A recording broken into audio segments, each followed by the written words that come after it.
important to understand ना, and good question by the way. Science को पढ़ने का दो लॉजिक है.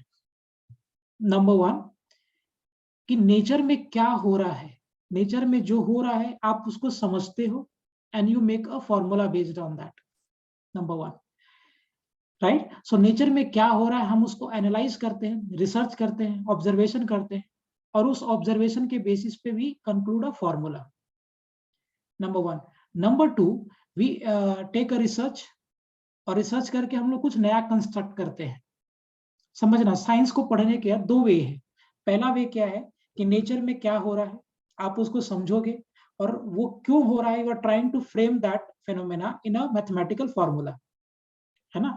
नेचर में ये क्यों हो रहा है वो पढ़ेंगे और उसको हम एक फॉर्मूला में कंक्लूड करेंगे. Number one. Number two, you are into the research, you are creating a thing and you know everything of that. तो एक ये वे हो गया और एक वो वे हो गया. ये जो तुमने अभी क्वेश्चन पूछा है कि why a charge particle at rest can not experience magnetic force, पहली बात ये नेचर में होता है और वो जो नेचर में क्यों हो रहा है उसको अगर मैथमेटिकल फॉर्मूला बनाएंगे तो ऐसे बना सकते हैं. करेक्ट. नंबर वन, ये हो रहा है उसको आपने देखा और उसको आपने एक मैथमेटिकल फॉर्मूला में कंक्लूड कर लिया, विच इज दिस फॉर्मूला. अब जहां तक रहा क्वेश्चन, इसका डिटेलिंग में जाने के लिए, होता क्या है बेटा कि जब भी चार्ज पार्टिकल मूव करेगा that charge particle will make current. अगर चार्ज पार्टिकल मूव कर रहा दैट विल मेक करंट, है ना. And when there is a current that current will generate magnetic field. समझना बात. अगर चार्ज पार्टिकल रेस्ट में है that will not make current. Of course current बनने के लिए चार्ज को फ्लो करना पड़ेगा. So whenever charge particle is flowing that will make current and a current carrying conductor or a current generates magnetic field. Okay, ये nature में होता है. अब एक मैग्नेटिक फील्ड और दूसरे मैग्नेटिक फील्ड को जब आप एक साथ रखोगे तो there can be repulsion if they are same poles and there can be attraction if they are opposite poles. Okay, so अगर चार्ज पार्टिकल रेस्ट में था तो वो करंट नहीं बना रहा था और अगर वो करंट नहीं बना रहा है तो मैग्नेटिक फील्ड भी नहीं बनाएगा और अगर मैग्नेटिक फील्ड नहीं बनाएगा तो रिपल्सन और अट्रैक्शन का कोई चांस नहीं है. Getting the point. If the charged particle is moving, that charged particle will make current, and due to that current there will be magnetic field. And since there are two magnetic fields, एक जो charge के flow की वजह से बना और एक आपने लगाया था, अब वो दोनों मैग्नेटिक फील्ड में अगर सेम पोलैरिटी होगा तो रिपेल करेगा, ऑपोजिट पोलैरिटी होगा तो अट्रैक्ट करेगा. Got the answer? समझ में आया what I have said? Very good, super. Trisha, इसे समझा बेटा आपको मैंने क्या बोला अभी? हाँ sir. Okay, she has asked a very very good question by the way. उसने क्या पूछा कि सर ये जो चार्ज पार्टिकल रेस्ट में है उस पे फोर्स क्यों नहीं लग रहा है? लॉजिकल क्वेश्चन है. आंसर क्या दिया मैंने कि अगर चार्ज पार्टिकल रेस्ट में होगा वो करंट नहीं बना सकता और अगर करंट ही नहीं बनेगा तो मैग्नेटिक फील्ड भी नहीं बनेगा और अगर मैग्नेटिक फील्ड नहीं बना तो दो फील्ड के बीच में रिपल्सन या अट्रैक्शन का कोई चांस नहीं है. करेक्ट. अगर चार्ज पार्टिकल फ्लो हो गया, so if charge particle is flowing that will make current और अगर करंट बना है तो मैग्नेटिक फील्ड भी बनेगा. अगर मैग्नेटिक फील्ड बन गया so if the same poles are there, repulsion, opposite है नेचर में तो attraction. That's why a moving charge, a charge at rest does not experience magnetic force. Sir तो हमने जब अभी तक जो भी सम्स किया उसमें हम लोगों ने रिपल्शन और अट्रैक्शन को कंसिडर नहीं किया ना. या ना, हमने फोर्स का डायरेक्शन देखा था ना, दूर जा रहा है कि पास में आ रहा है, किधर मूव कर रहा है. करेक्ट, हमने देखा था वहां पे कि कभी कभी चार्ज पार्टिकल पे फोर्स हमने निकाला था राइट हैंड थंब रूल से. कभी फोर्स बाहर लगता था, कभी फोर्स अंदर लगता था. And this force was perpendicular to velocity. Correct. नहीं सर, थोड़ा होल्ड करो, एक लेक्चर और होल्ड करो. मैं आपको बताऊंगा कि करंट अगर इस डायरेक्शन में जा रहा है तो मैग्नेटिक फील्ड बनता है इसके परपेंडिकुलर और उस मैग्नेटिक फील्ड के परपेंडिकुलर फोर्स लगता है. Right. Just hold for one more lecture, तुम्हें पूरा समझ में आएगा concept. Is it clear with this? ये दोनों पॉइंट समझ में आए सभी को? त्रिशा समझा सबको ये पॉइंट? Is this okay? अच्छा, मैंने इस पे क्वेश्चंस कराया था क्या, I into L vector cross B vector पे? नहीं कराया था। Okay, let's start with a simple problem. अच्छा, इस पे करा दिया था ना, Q is equal to V, वो हाँ सर। लेट्स से मेरा मैग्नेटिक फील्ड इस डायरेक्शन में। अच्छा, मैग्नेटिक फील्ड ऐसा मैं क्रॉस दे रहा हूं, इसका मतलब मैग्नेटिक फील्ड किधर की तरफ है, इनसाइड द स्क्रीन की outside the screen? Inside the screen. Super. Now this is my magnetic field, here is my current carrying conductor, ऐसे प्लेस कर दिया।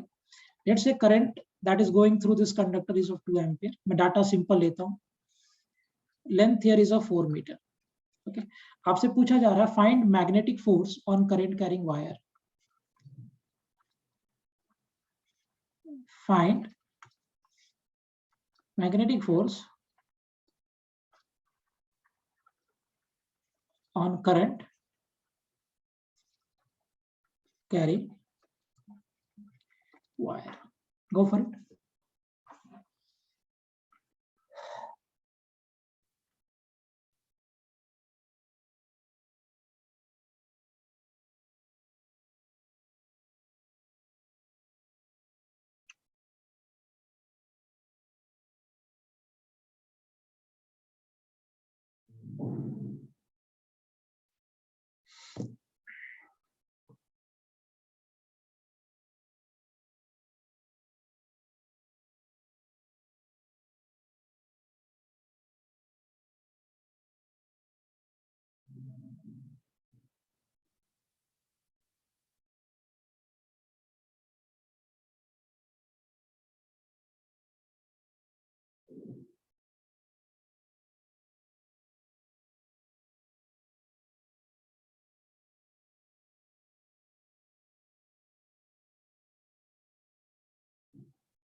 Got the answer?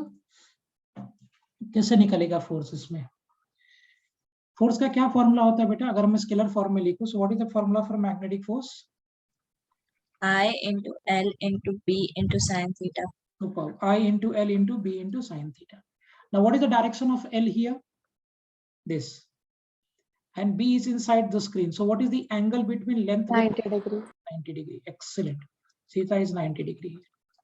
So अगर मैं फॉर्मूला से रख के प्लेस कर दूं, so this will be I, current is of 2, length I have given is 4, magnetic field is 2, and the angle which I have done here is of 90 degree. So what will be the direction of magnetic force? 16 now, Newton. Okay, so force I got is 16 Newton. Now force is a scalar quantity ki vector quantity? Vector. Vector. So now if force is a vector quantity, do I need to get the direction of force also? Yeah. Okay. Now what will be the direction of force here, beta? What will be the direction of force here? देखिए, याद करो मैंने उसके लिए भी बताया था, form charge particle के लिए मैग्नेटिक फोर्स का फॉर्मूला क्या था? This was Q into V vector cross B vector. If you remember, I have said कि अगर V क्रॉस B है तो you take your right hand and move this right hand from velocity to magnetic field. Do you remember this? या cork rule से बताया था कि velocity से मैग्नेटिक फील्ड की तरफ आप बेंड कर लो, रोटेट कर लो. Here also for wire, the magnetic force was I into L vector cross B vector. Now what I have to do is कि आप राइट हैंड को लेंथ से मैग्नेटिक फील्ड की तरफ क्रॉस करो या इसको रोटेट कर दो स्क्रू को. Now see, this is my length vector, inward is the direction of magnetic field. So अगर हम लेंथ से मैग्नेटिक फील्ड की तरफ रोटेट करेंगे तो एंटी क्लॉकवाइज में होगा. स्क्रू किधर जाएगा, अंदर स्क्रू जाएगा कि बाहर स्क्रू आएगा? If I am rotating from length to magnetic field तो थंब विल पॉइंट अपवर्ड ना. सो क्या इस वायर पे मैग्नेटिक फोर्स का जो डायरेक्शन होगा, will this direction be upward?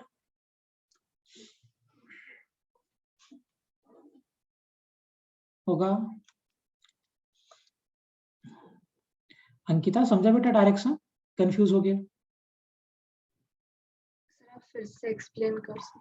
बोलो बिल्कुल, बोलो तो सही, बोलोगे तभी समझेगा ना मुझे. ये आपका लेंथ वेक्टर है and the magnetic field was inside. So I'll have to plot 2-dimensional only. Magnetic field is inside like this. ऐसे आप देखिए मैग्नेटिक फील्ड अंदर की तरफ. So this is the direction of magnetic field. Okay, ये मेरा magnetic field का direction है और ये मेरा लेंथ वेक्टर हो गया. सो लेंथ वेक्टर इधर था, मैग्नेटिक फील्ड वाज इनसाइड, तो आपको क्या करना है, लेंथ से मैग्नेटिक फील्ड की तरफ जाना है. So you go from length to magnetic field. So length इधर, मैग्नेटिक फील्ड अंदर. एल क्रॉस बी करोगे तो थंब किधर पॉइंट कर रहा है? Is it pointing upward? है ना. आप क्या करो, अपने राइट हैंड के ये चारों फिंगर्स को, wait I will just remove the background. आपको क्या करना है, this is your length vector here, right? This is my length vector. ठीक है. So length vector is in this direction. This is the direction of magnetic field. So length vector is here, magnetic field is here. Now what you have to do is place the right hand towards length. This is magnetic field. और आप right hand के सारे fingers को length से magnetic field की तरफ fold करो. तो थंब किधर पॉइंट करेगा? ऊपर. So whatever is the direction of your thumb, that will be the direction of magnetic force. Am I clear? समझ में आया कैसे करना है? Yes, sir. Okay, great. So in this case अब देखिए, ये मेरा लेंथ वेक्टर था, ये मैग्नेटिक फील्ड था. We have placed here, rotated towards magnetic field, thumb is pointing upward. So this will be the direction of magnetic force. रिसेन, Ayesha, both of you आया था answer direction? नहीं सर. ओके, अभी समझा? Sir, can you explain the direction once by the screw method? Okay, I'll do it. So by screw method, how will you do? See, let's go here. आप analyse करो अभी. मुझे बताओ, ये आपका लेंथ वेक्टर था ना? Length vector was this, right? ये डायरेक्शन था लेंथ वेक्टर का. Magnetic field was here inside. So this is magnetic field, this is my length vector. Analyse करना. ये मेरा लेंथ, ये लेंथ वेक्टर है, the pen, and this hand is my magnetic field. Now what you have to do is कि आप एक screw को लो, लेंथ वेक्टर से मैग्नेटिक फील्ड की तरफ रोटेट करो. सो लेंथ इधर, मैग्नेटिक फील्ड अंदर. So I am rotating like this. So अगर आप लेंथ से मैग्नेटिक फील्ड की तरफ रोटेट करोगे तो स्क्रू क्या होगा? विल इट कम आउट की गो इन? कैसा होगा? It will come out. Come out. So where, since screw is coming out, so that is the direction of my magnetic force. Got the point? Sita, got the point, beta, what I said? But sir, how can you tell if it's moving inwards or outwards? Yeah, if it is going anti-clockwise, it will come out. If it is going clockwise, it will come down. Okay. Now, if the screw is rotating in anti-clockwise direction, that will come out. And if the screw is rotating in clockwise direction, that will come down. Got it now? Yes, sir. Super. Chalo, and make one more Sir, point. one more thing. Huh. How you got theta is 90? Where was the magnetic field? Was it going inside the screen? Magnetic field was inside the screen and length vector was on the screen. See, length vector is on the screen and magnetic field is inside the screen. तो screen के अंदर, ये screen के ऊपर, तो कितना angle form करेगा? Will it be 90? Sir, I didn't understand. See, where is magnetic field going? Magnetic field किधर जा रहा है? If I have said cross ना, तो cross का मतलब क्या है? Magnetic field किधर जा रहा है? Inward. Inward, inside the screen. It is going inside the screen, right? Yes or no? If it is cross, is it going inside the screen? Yeah. Okay. Now where is my conductor placed? So this conductor is placed on the screen. समझना बात को. Conductor screen पे रखा है और magnetic field screen के अंदर है. तो conductor और magnetic field के बीच में कितना angle form करेगा? Will it be 90? Yeah. Now got it? Yeah, sir. Okay, चलो super. I'll make one more. थोड़ा practice करेंगे और. Let's say that my magnetic field is in this direction. B is equal to 4 Tesla. And I have placed a conductor here, so I'll plot the conductor by black color. So my conductor is here. And the current going through is a 4 ampere. Angle is 30 degree.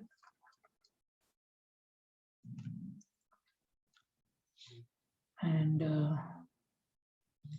so they are asking you to get find magnetic force on the conductor per unit length.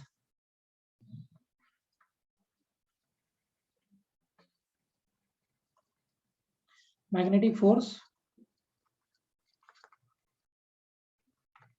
per unit length on conductor. Go for it.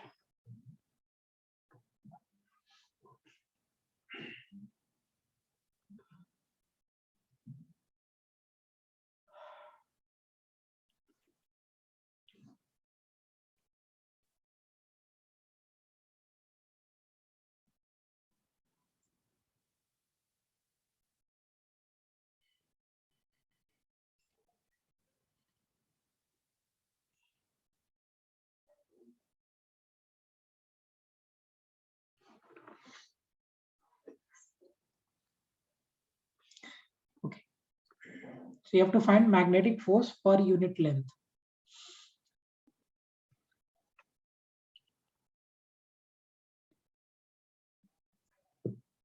Anyone has got this? किसी का आया?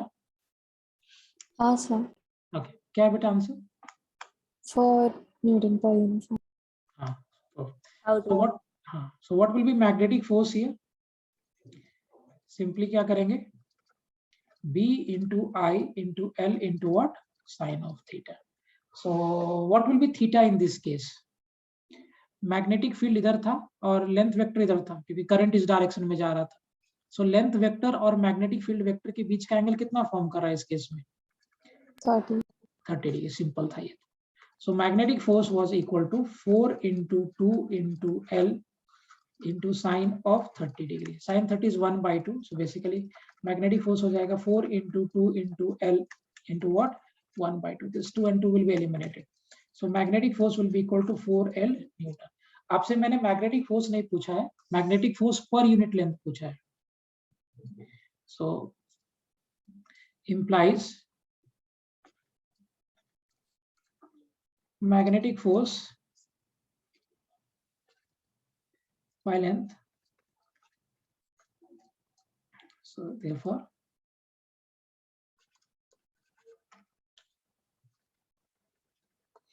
magnetic force by length will be equal to 4 Newton per meter. Okay. Now what will be the direction of magnetic force? Magnetic force का direction क्या होगा?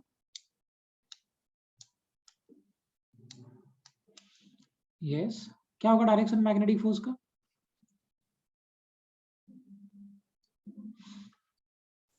हाँ, कोई बता दो. नाइसा, इशिता, एनीवन? रिसे, डायरेक्शन क्या होगा मैग्नेटिक फोर्स का? Outside the screen. Outwards. Outwards. Superb. This is my length vector, magnetic field here. So length vector इधर, magnetic field इधर. L से B की तरफ करो, thumb will be coming out. या फिर इसी तरह अगर आप ऐसे सोचोगे बेटा, देखो. So length इधर, magnetic field इधर. Length से magnetic field की तरफ घुमाओ. So it is rotating in anti-clockwise. So this will come out. Yes, sir. Got it. Okay, super. So magnetic force is coming outward. Outward क्या है? तो dart मेरी तरफ आ रहा है, so आपको पॉइंट दिखेगा. This was outward.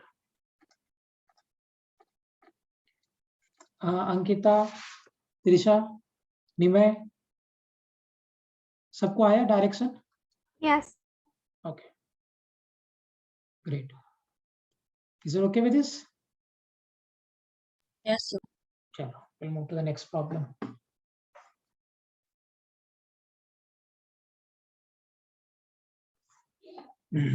एक दो और करो, फिर थोड़ा टिपिकल करता हूं. Let's say that current अंदर की तरफ जा रहा है 2 एम्पियर का, and magnetic field is going in this direction. So current अंदर जा रहा था, magnetic field इधर की तरफ है 2 टेस्ला का. Find magnetic force on conductor on unit length. करिए.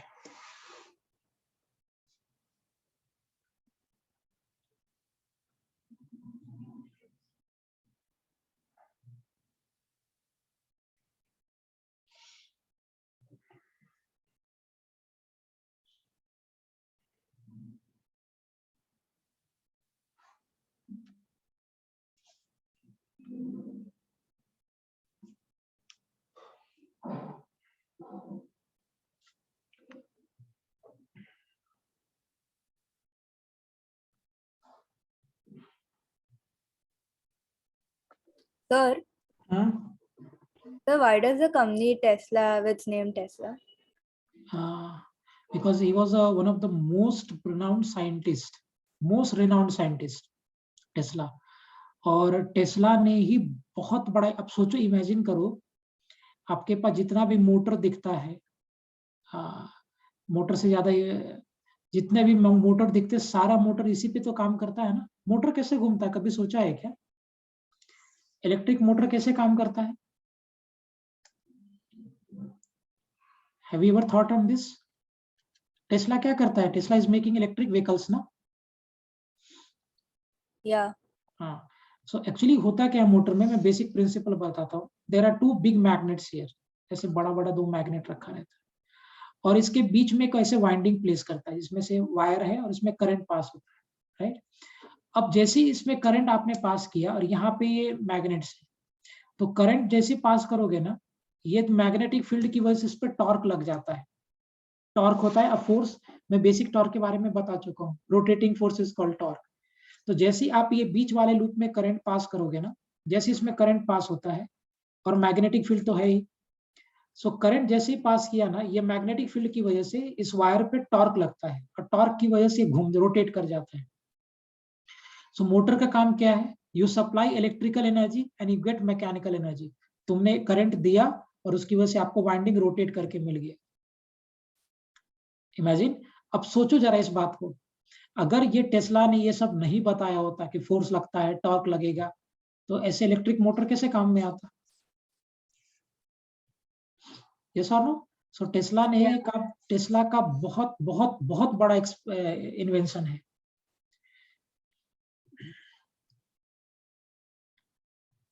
Is it clear?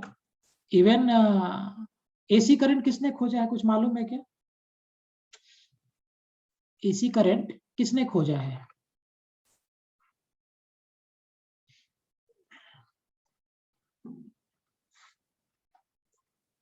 Commercial use के लिए?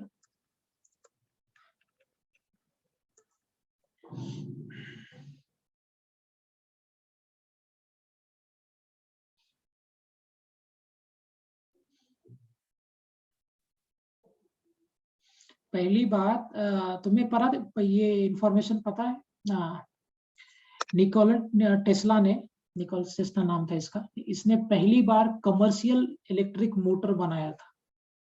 And this commercial electric motor was working on the concept of alternating current. ये पहली बार इसने किया था, इसलिए बहुत कॉन्फ्लिक्ट भी हुआ था। He was a junior assistant in Edison company.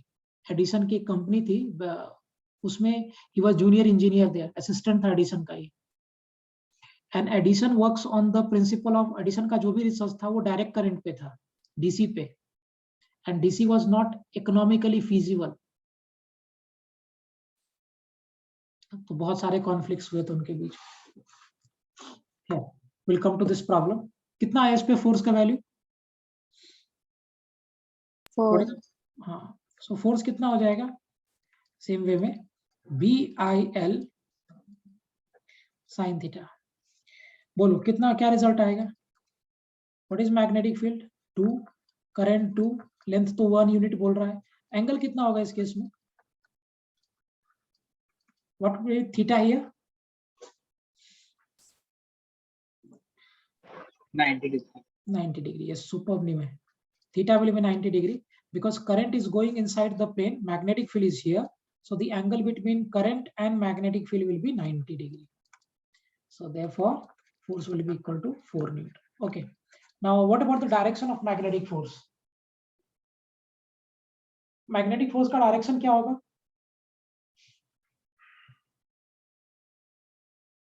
Inwards. नहीं, इनवर्ड्स नहीं होगा इस केस में, डाउनवर्ड होगा, नीचे नीचे होगा ना। करंट अंदर जा रहा है, इधर जा रहा है, सो करंट इधर जा रहा है, मैग्नेटिक फील्ड इधर है। सो एल वेक्टर से आप बी वेक्टर की तरफ घुमाइए। So we are rotating in clockwise direction, clockwise घुमा रहे हैं तो मैग्नेटिक फोर्स किधर एक्ट करेगा? नीचे।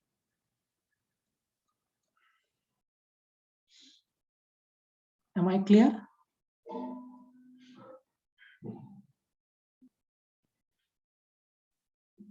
Am I clear everyone?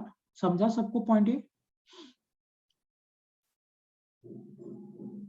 Isita, have you got the direction better? Magnetic force का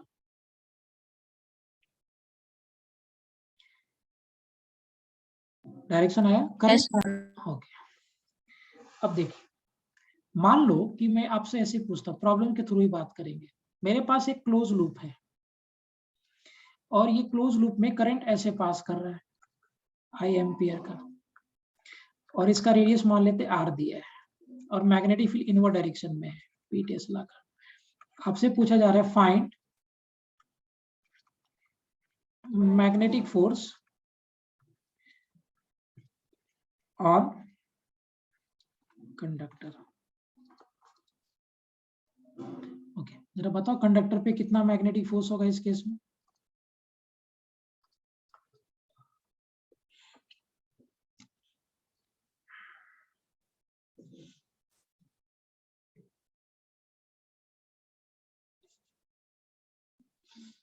कितना होगा force?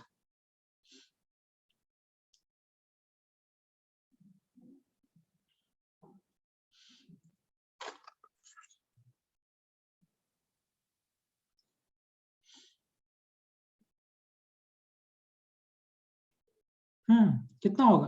Any idea? I into B into 2 pi r, I think. I into B into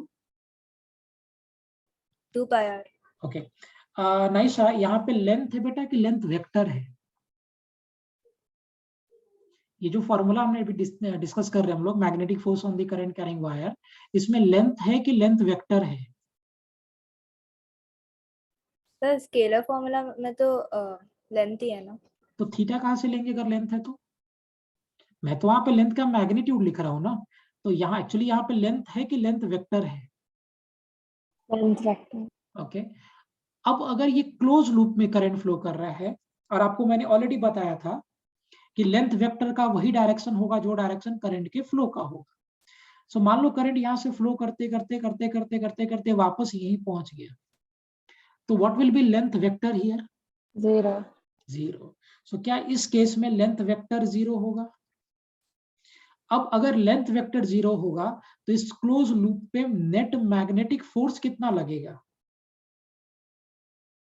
0। 0। It's a very very very very important result. इसका मतलब क्या है कि अगर आप करंट कैरिंग क्लोज लूप को, मार्क माय वर्ड, अगर आप करंट कैरिंग क्लोज लूप को यूनिफॉर्म मैग्नेटिक फील्ड में रखोगे, तब हर जगह पे मैग्नेटिक फील्ड सेम हो, यहाँ यहाँ यहाँ सब जगह मैग्नेटिक फील्ड सेम होना चाहिए। अगर आप करंट कैरिंग यूनिफॉर्म लूप को, sorry current carrying close loop को यूनिफॉर्म मैग्नेटिक फील्ड में रखोगे, this close loop will experience no magnetic force. अगर मैं करंट कैरिंग क्लोज लूप को, mark my word, current carrying close loop को uniform यानी constant, अगर मैं करंट कैरिंग क्लोज लूप को यूनिफॉर्म मैग्नेटिक फील्ड में रखता हूं, so this current carrying closed loop will not experience any kind of magnetic force. Got the point? क्योंकि ऐसा क्यों हुआ? Magnetic field is changing then it will experience the force. तब यहाँ का फोर्स अलग अलग होता जाएगा। सो अगर आपका मैग्नेटिक फील्ड नॉन यूनिफॉर्म है, उस केस में नेट फोर्स 0 नहीं होगा। लेंथ क्यों नहीं होगा? क्योंकि हर जगह पे फोर्स अलग अलग लग रहा है। सो उसका अगर आप वेक्टर समेशन निकालोगे, that will not be equal to 0। Am I clear? यहाँ पे तो मैग्नेटिक फील्ड हर जगह पे सेम होने की वजह से फोर्स जो लग रहा था वो सब कैंसिल होकर 0 हो जा रहा था। लेकिन अगर मैग्नेटिक फील्ड नॉन यूनिफॉर्म होता तो यहाँ का फोर्स कुछ और होता, यहाँ का फोर्स कुछ और होता, और कभी कैंसिल नहीं होता, है ना? सो अगर क्लोज लूप भी है नॉन यूनिफॉर्म फील्ड में, तो नेट फोर्स 0 नहीं होगा। नॉन यूनिफॉर्म मैग्नेटिक फील्ड कैसे मिल सकता है? होता है ना बेटा, यहाँ पे मैग्नेटिक फील्ड का वैल्यू कम, ऐसे मान लो यहाँ पे एक मैग्नेट है और इधर भी थोड़ा थोड़ा मैग्नेट साइड में रखते चले गए, तो यहाँ का फील्ड वीक होगा, यहाँ पे जो फील्ड होगा वो इसकी वजह से भी होगा, इसकी वजह से भी होगा, तो फील्ड और इंक्रीज किया, थोड़ा कुछ और जुगाड़ लगाया हमने, फील्ड को और चेंज कर दिया। सो अगर फील्ड मेरा चेंज होता जा रहा है, that is non uniform field, and that we can do by many ways. We can use this magnets to increase the field, or we can place a current carrying wire also to increase the magnetic field.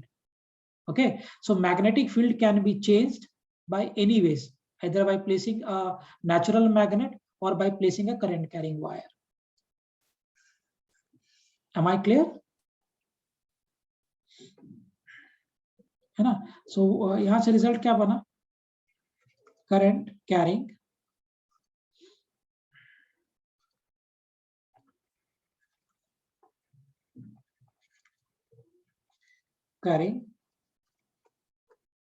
closed loop placed in, mark में बना, uniform magnetic field will not experience any magnetic force, है ना? So current carrying closed loop को अगर आप uniform magnetic field में रखोगे, mark में बड़ा what I am saying uniform magnetic field. So current carrying close loop को अगर आप यूनिफॉर्म मैग्नेटिक फील्ड में रखोगे, it will not experience any magnetic force. उस केस में ये close loop magnetic force experience नहीं करेगा. Got the point everyone?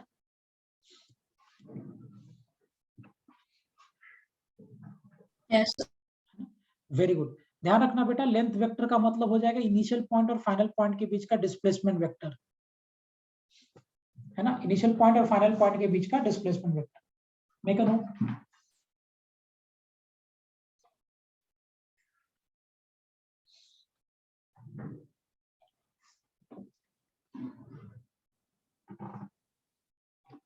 Sir, once can you please go to the previous question?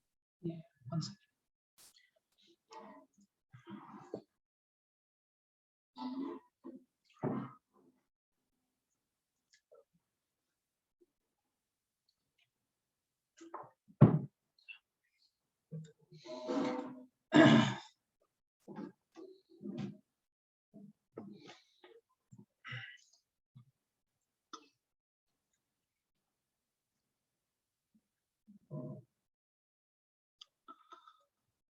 Thanks. Clear है point यहाँ तक? रिचा समझा बेटा ये पॉइंट? Yes, sir. चलो सुपर. एक आधा क्वेश्चन और करते हैं. आई am taking this problem from Arihant book of class 12th. आप कर पाओगे, आई एम एक्सपेक्टिंग दैट. मान लो कि मेरा ऐसा लूप है,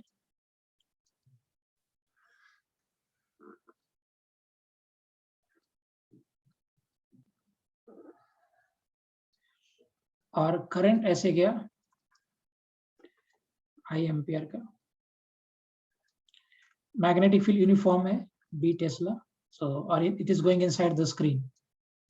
so magnetic field is inside the screen B tesla का, इसका रेडियस आर हो गया, और मैग्नेटिक फील्ड पूरा यूनिफॉर्म है. This is my first case A.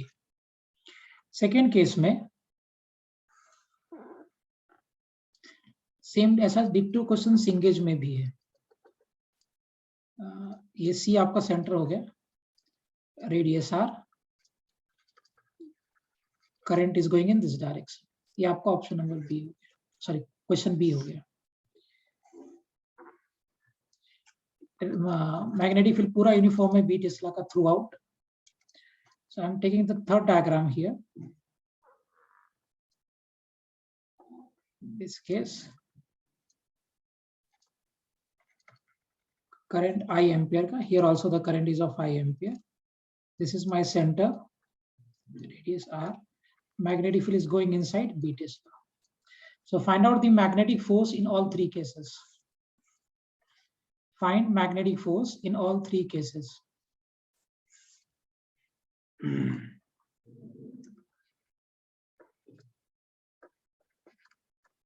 Sir, can you repeat the second case again?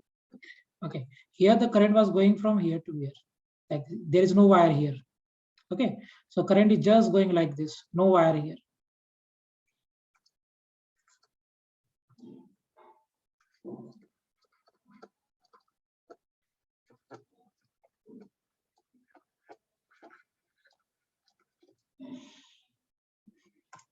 Let's see who can do this. It's a good question. मैं usually JEE के lecture में भी ये प्रॉब्लम लेता हूँ concept समझाने के लिए 12th में. I'm taking same with you also.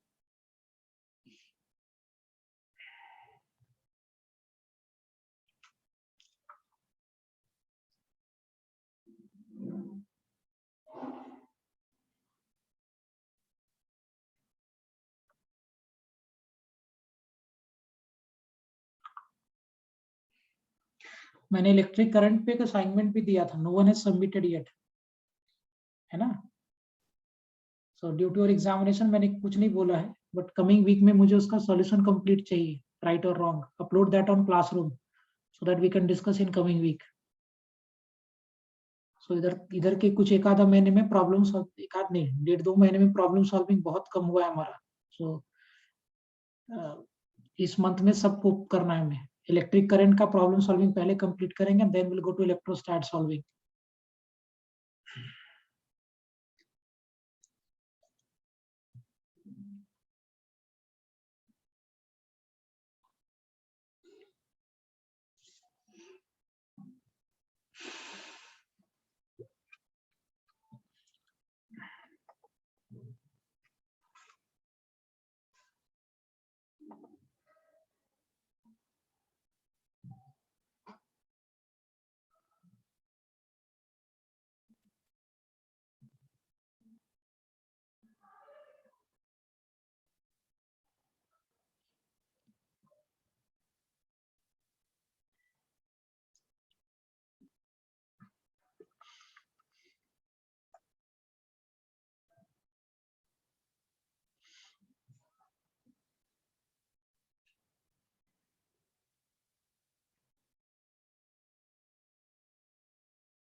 Okay, करूं मैं इसको solve?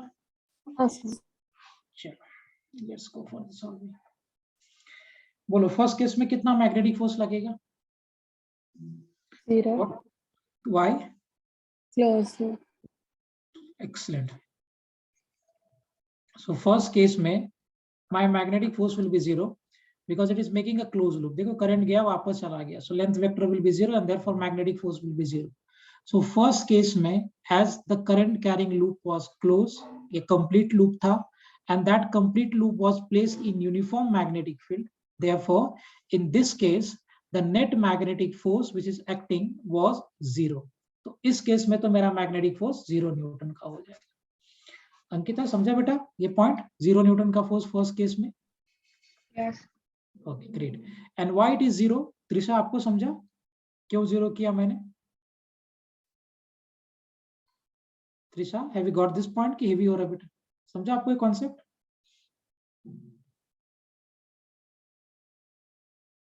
Okay I guess I can't see can't hear me. So first case में मेरा मैग्नेटिक फोर्स 0 होगा. And why my magnetic force will be 0 in first case? Because it is making a closed loop. तो ये तो गया 0 हो गया. Now what will happen here? Second case में क्या होगा? क्या second case में magnetic force 0 होगा कि non-zero होगा? Non-zero. Non-zero होगा. Yes, of course. Why it will be non-zero? Because it is not making closed loop. है ना. सेकेंड केस में मेरा मैग्नेटिक फोर्स नॉन जीरो क्यों होगा? क्योंकि इस केस में ये जो लूप है ना वो क्लोज लूप नहीं बना रहा है. And as it is not making close loop, therefore इस केस में मैग्नेटिक फोर्स 0 नहीं होगा. अब मुझे बताओ इस केस में लेंथ वेक्टर कितना होगा? ऐसा in second case pi R या 2r? सेकेंड केस में लेंथ वेक्टर कितना होगा? Will it be pi R कि 2r? 2r. yes. Pi r is length. I have said कि यहाँ लेंथ नहीं है इस फॉर्मूला में. Here I am having length vector, not the length.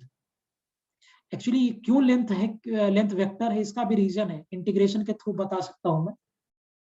अगर लगेगा तो मैं बाद में बता दूंगा. सो पहले आप ये समझो कि ये लेंथ वेक्टर है, not length. So if it is length vector, so length vector ये हो जाएगा इनिशियल पॉइंट और फाइनल पॉइंट के बीच में. तो this will be my length vector. ये होगा length vector and this will be equal to 2r. So इस केस में मैग्नेटिक फोर्स कितना लगेगा? I into b into length की जगह पे 2r into sin theta. बोलो थीटा कितना है इस केस में? What will be 90. 90? Yes, of course it is 90 क्योंकि लेंथ वेक्टर इधर था, magnetic field was inside this screen, so therefore theta will be 90 degree. So as it is 90, so magnetic force will be equal to I into B into 2R into what? Sin 90. Sin 90 क्या देगा? 1. So magnetic force will be 2BI. Okay. मुझे बताओ इस case में direction क्या होगा? Upward. Yes, correct बेटा. Length vector इधर हो गया, करंट इधर जा रहा था, तो यहाँ पे मैग्नेटिक फोर्स ये हो जाएगा. एक्सीलेंट. चलो, यहाँ पे मैग्नेटिक फोर्स वाज 0, यहाँ पे magnetic force was non zero, and that is equal to 2BI into R. अब ये थर्ड केस में चलते हैं. यहाँ पे कैसे निकाले? How to get magnetic force here? कैसे कैलकुलेट करोगे यहाँ पे मैग्नेटिक फोर्स? एक्चुअली अगर आप यहाँ देखो ना, it's a combination of two structures. एक तो आपका ये हो गया ऊपर वाला part, here also the current was going of I ampere, ये आपका सेंटर था, this was R, and plus एक तो ये हो गया. The next one I am having this I ampere, current इसमें भी जा रहा था, and this was also equal to 2R. So अगर आप इसको देखो तो बेटा क्या ये दो फिगर्स का कॉम्बिनेशन है? एक तो ये ऊपर वाला और एक ये नीचे वाला. It is the combination of two ना.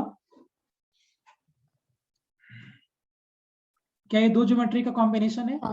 ये देखिए. अच्छा, इस पे कितना फोर्स, किधर फोर्स लगेगा, ऊपर के नीचे? ऑन दिस ऊपर, द सेम वे. और इसका वैल्यू कितना हो जाएगा? 2BI into R. Already I have calculated here, so I can use it directly over here. लगेगा ना 2BI into R. इस वाले जो वायर है इस पे मैग्नेटिक फोर्स किधर लगेगा?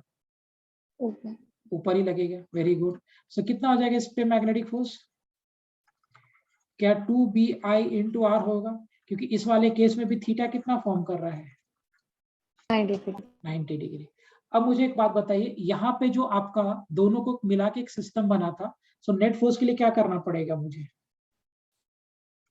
Will I have to add them? Yeah. So this is F1 plus of F2. So F net कितना हो जाएगा? 2BI into R plus 2BI into R. This is 4BI into R. So इस case में magnetic force 0, इसमें non zero 2BI into R, और इसमें भी non zero 4BI into R. It's a good and very very good problem समझने के लिए. Sir लेकिन यहाँ पे क्लोज लूप भी और यूनिफॉर्म मैग्नेटिक फोर्स फील्ड भी आता है. हाँ, यहाँ ये क्लोज लूप है क्या? Risa, is it a close loop?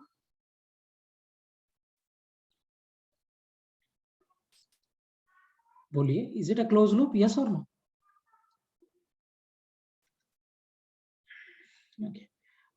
Naisa, तुम बता सकते हो ये क्लोज लूप है क्या बेटा कि नहीं है? नहीं है सर, क्योंकि डायरेक्शन अलग है दोनों का. हाँ, यहाँ पे करंट का डायरेक्शन देखो, अगर ये ऐसे जाके करंट का ऐसे आया होता तो जीरो होता. Here also current is going in this direction and here also current is going in this direction. So therefore ये सिर्फ क्लोज लूप का ये मतलब नहीं कि कंप्लीट हो जाना चाहिए, करंट का फ्लो देखना है आपको. सो क्लोज लूप का मतलब करंट पूरा एक सर्कल में जाके लौटेगा, तो ऑब्वियसली इसमें नहीं जा रहा है, ये क्लोज लूप नहीं फॉर्म करेगा. यस और no? Yes. Okay, great. Done everyone? सबको क्लियर हो गया? Sir, is this the magnetic force we found at the entire system or at the point where both the currents intersect? No, at entire system, not the point. Therefore I'm taking length vector. So you have to get the force. Actually अगर मुझसे अगर पूछोगे ना बेटा तो ऐसे होता है, इस पे मैग्नेटिक फोर्स इधर लगेगा. कैसे? देखो, करंट L वेक्टर इधर, B अंदर, so this is magnetic force here. इस पे मैग्नेटिक फोर्स इधर लगेगा. अभी ये फोर्स का अगर आप कंपोनेंट तोड़ोगे तो हॉरिजॉन्टल कंपोनेंट और इधर का कैंसिल हो जाएगा, सिर्फ किधर कंपोनेंट होगा? वर्टिकल. सो आप पूरे इस पे फोर्स इंटीग्रेट करोगे ना, पूरे हर पॉइंट पे, तो आपको ये रिजल्टेंट में F1 मिलता है. तो बार बार मुझे इंटीग्रेशन ना करना पड़े तो हम लोग डायरेक्टली बता देते हैं बच्चों को, बट अगर वही कोई एडवांस का टॉपर बैच है ना, तो उसमें हम लोग हर पॉइंट पे इंटीग्रेट करके दिखाते हैं कि देखो क्यों ये ऐसा F1 आएगा। बट नॉर्मली जनरली वी से कि लेंथ वेक्टर ऐसा है। करेक्ट? नाइसा आपको समझ में आया? सिर्फ यहाँ और यहाँ का फोर्स नहीं है, पूरे सिस्टम का फोर्स है, और ये पूरे सिस्टम का ये आपका रिजल्टेंट फोर्स है। तो हर पॉइंट पे फोर्स लग रहा था, उसका सब सारे पॉइंट के फोर्सेस का जब आप वेक्टर समेशन लोगे तो आपको ये मिलेगा। तो हमें कैसे पता कि रिजल्टेंट फोर्स कौन से पॉइंट पे लग रहा है? किसी पॉइंट पे नहीं, ये मैंने जनरल ओवरऑल बता दिया कि ऊपर लग रहा है। अब ऐसा मत समझ लेना कि मैंने यहाँ डायग्राम बना दिया, यहाँ पे दिखा दिया तो इस पॉइंट पे लग रहा है, ऐसा कुछ नहीं है। ये पूरे सिस्टम पे जो फोर्स लग रहा था उसका रिजल्टेंट था। This was the resultant of the all forces acting at all points on the system. All forces मतलब magnetic forces. Is it clear? है ना? तो सारे फोर्सेस का जब रिजल्टेंट निकालोगे वही रिजल्टेंट आपको F1 और F2 दिख रहा है। और ऐसा नहीं कि मैं यहाँ पे दिखा दे रहा हूं तो इसी पॉइंट पे लग रहा है, हर पॉइंट पे लग रहा था, और सारे पॉइंट पे जो फोर्सेस लग रहा था उसका जो रिजल्टेंट आएगा वो रिजल्टेंट ये है। Is it okay? Yes sir her point पे परपेंडिकुलर लगेगा? हाँ, टेंजेंट पे, ये अगर आप टेंजेंट बना रहे हो तो यहाँ पे इधर लगेगा, क्योंकि फोर्स हमेशा लेंथ वेक्टर के परपेंडिकुलर होता है। सो लेंथ वेक्टर इधर, फोर्स इधर, यहाँ पे लेंथ वेक्टर इधर, फोर्स इधर। अभी सारे फोर्सेस का देखोगे ना तो हॉरिजॉन्टल कंपोनेंट इधर इधर का कैंसिल हो जाएगा, सिर्फ वर्टिकल बचेगा, वही वर्टिकल ही है। Got it?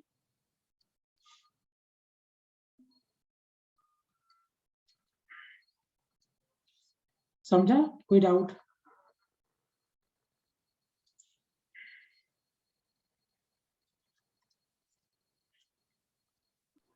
सर, ये हम कोई भी शेप पे अप्लाई कर सकते हैं ना, हाँ, या सिर्फ नहीं, किसी भी शेप पे कर सकते हो। मैं और देता हूँ तुम्हें करने के लिए। ये समझ में आया कॉन्सेप्ट सभी को?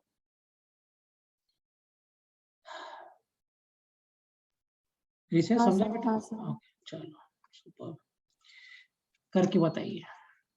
डाटा नहीं लेता हूँ, सिंपली पूछता हूँ। मैग्नेटिक फील्ड बी टेस्ला अंदर की तरफ जा रहा है, यहाँ पे एक स्क्वायर प्लेस कर दिया।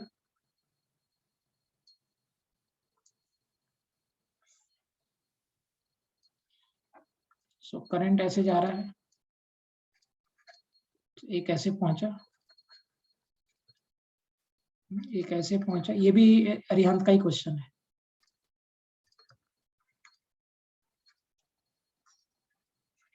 This is square of side A. Find net force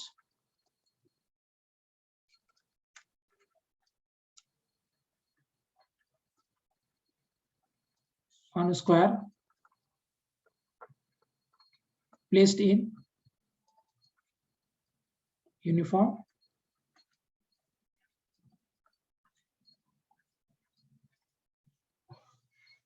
magnetic field.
Done.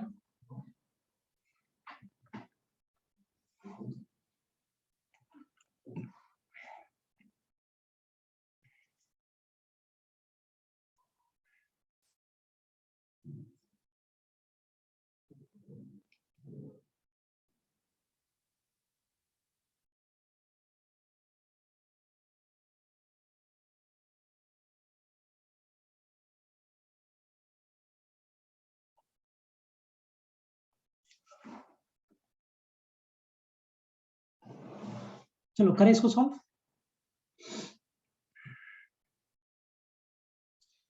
किसी का है रिसे? Have you got the answer? Yes, sir. Okay चलो मैं करता हूँ, एक एक करके करते हैं इसको। एक्चुअली ये 3 पार्ट्स का कॉम्बिनेशन है। सो पहले तो आपका ये पार्ट हो गया। I am taking this and after that we had this ऐसे, और थर्ड मेरा ऐसा ही हो गया। तो क्या ऐसे 3 पार्ट्स का कॉम्बिनेशन है? सॉरी, अगर आप देखोगे तो क्या ऐसे ये 3 पार्ट्स का कॉम्बिनेशन है? हाँ सर। ओके, सो तीनों पे आपको फोर्स निकालना है इंडिविजुअली, और बाद में you have to sum them to get the final result. बोलो। सो इसमें करंट ऐसे जा रहा था I एम्पियर का, side A. So what will be length vector here? So उसके लिए क्या Root 2 करोगे? है। हाँ, तो उसके लिए क्या करेंगे हम? क्या इसे बना दे? This will be my length vector. Initial और फाइनल पॉइंट के बीच में लेंथ वेक्टर होगा ना। अब अगर ये साइड मेरा ए दिया है, सो what will B this side? ये वाला साइड कितना होगा? अगर ये ए और ये, तो ये वाला साइड कितना हो जाएगा? Root 2 है। √2 है। Just I am using the Pythagoras theorem. बोलो, इस पे फोर्स का डायरेक्शन क्या होगा? Magnetic field is inside. So what will be the direction of force here? क्या इस पे फोर्स ऐसा लगेगा F1?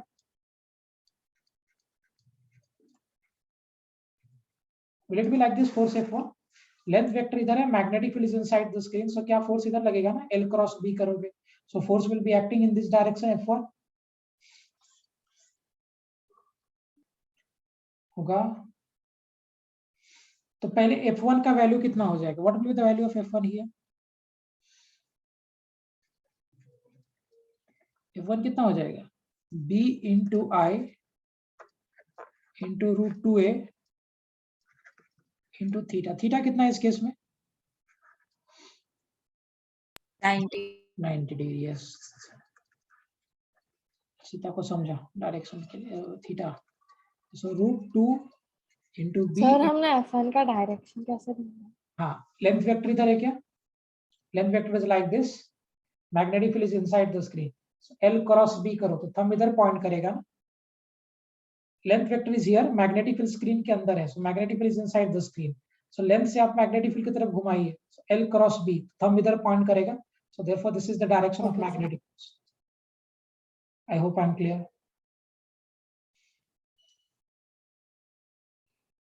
Is it clear? The direction of F1?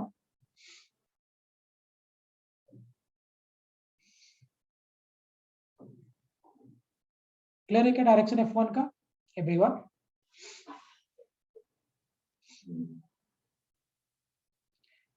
Ankita समझा बेटा डायरेक्शन? रिसे तुमने पूछा ना अभी, डायरेक्शन क्लियर है? हाँ सर समझा। Okay, just go for this.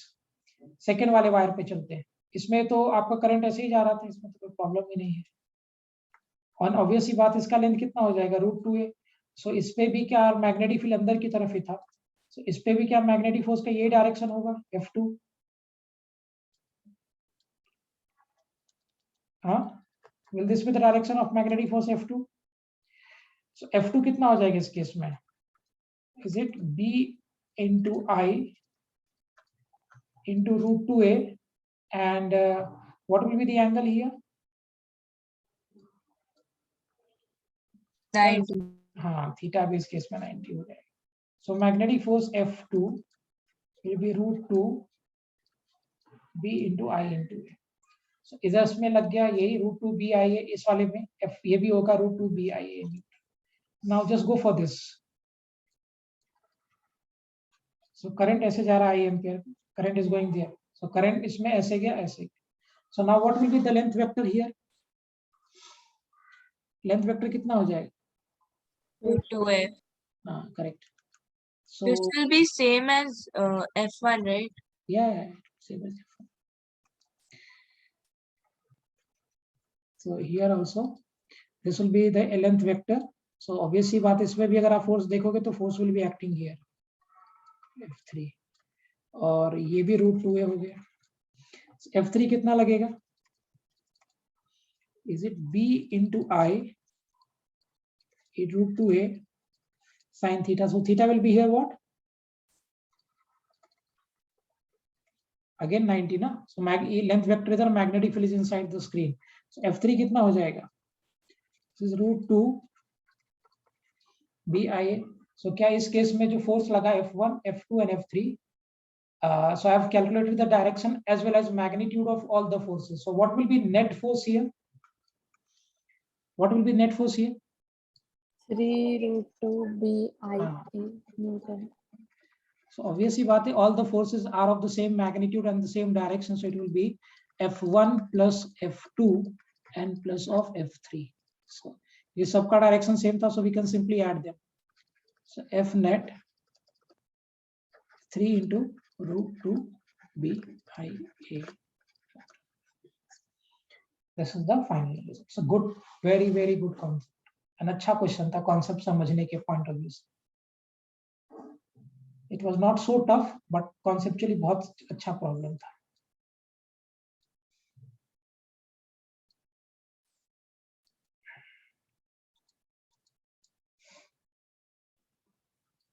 Am I clear?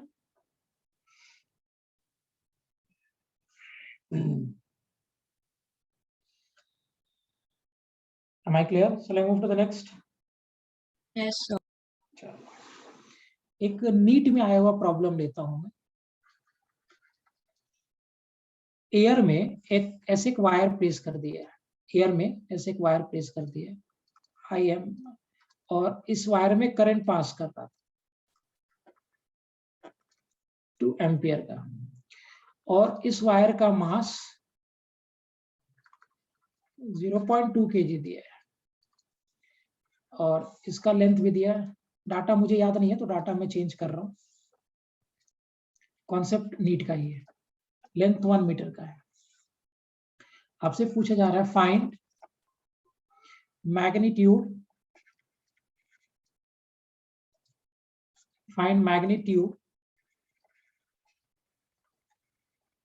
and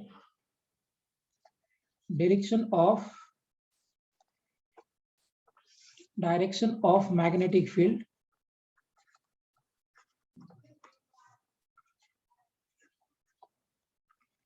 such that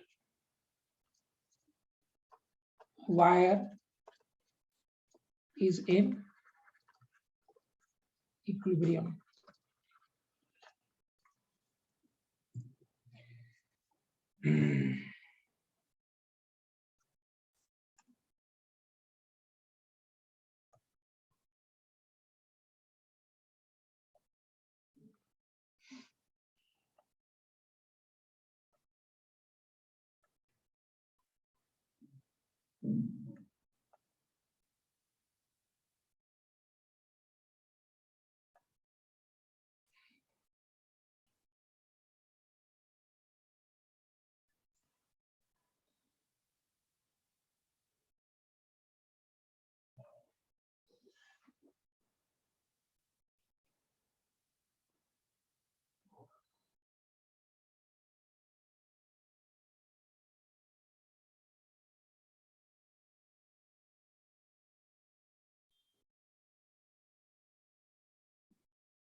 okay, करूं मैं?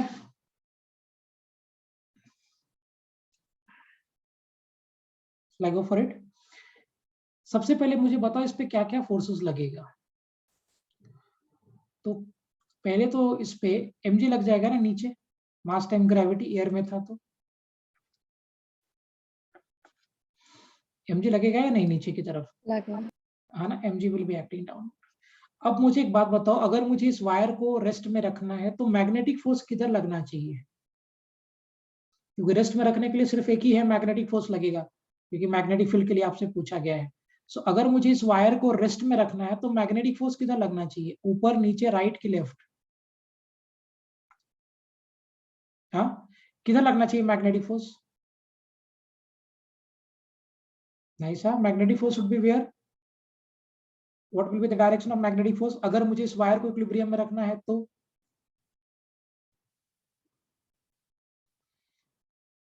क्या इस पे मैग्नेटिक फोर्स ऊपर एक्ट होना चाहिए? हाँ, अगर मुझे इस वायर को इक्विलिब्रियम में रखना है तो क्या इस पे मैग्नेटिक फोर्स ऊपर लगना चाहिए? तभी तो ना ये मैग्नेटिक फोर्स ये mg को बैलेंस कर देगा। अगर ये मैग्नेटिक फोर्स mg को बैलेंस कर देगा तो ये पूरा वायर इक्विलिब्रियम में रहेगा। हाँ या ना?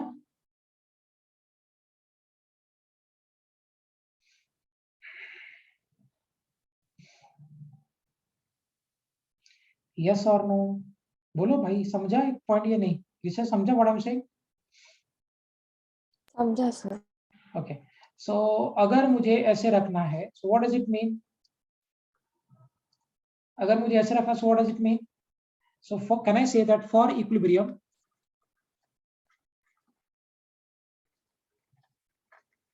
फॉर इक्विलिब्रियम, यानी इक्विलिब्रियम का मतलब net force zero. So can I say that for equilibrium, the magnetic force which was acting upward should be equal to what? mg. अब मुझे बताओ कि अगर मुझे मैग्नेटिक फोर्स ऊपर चाहिए, लेंथ वेक्टर ये है, so what will be the direction of magnetic field अगर मुझे परपेंडिकुलर रखना है तो? एक काम करना, फाइंड, हाँ, find magnitude of perpendicular magnetic field कर दो क्वेश्चन में।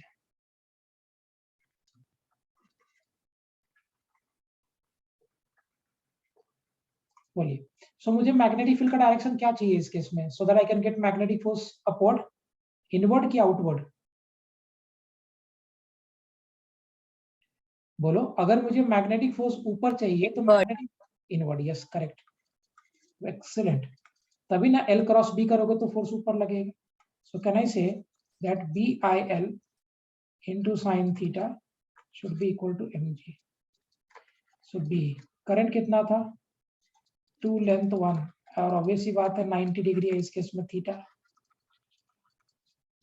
Is equal to what? mg, 0.2 into 10, 91 होता है। So magnetic field should be equal to what? 1 Tesla.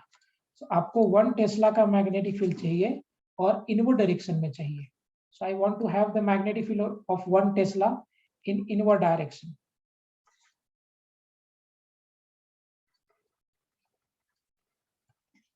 है ना, तभी जाके ये वायर आपका बैलेंस रहेगा। सो will need magnetic field in the inward direction, and that magnetic field should be of 1 Tesla, then only this wire can be in equilibrium.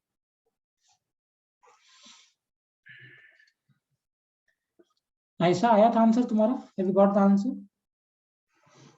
Yeah, sir. Excellent, excellent, very good.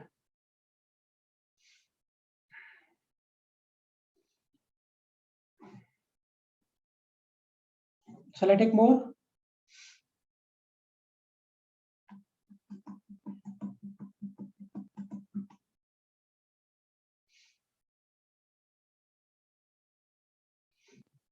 समझा point सभी को? विषय Ishita Ankita clear है?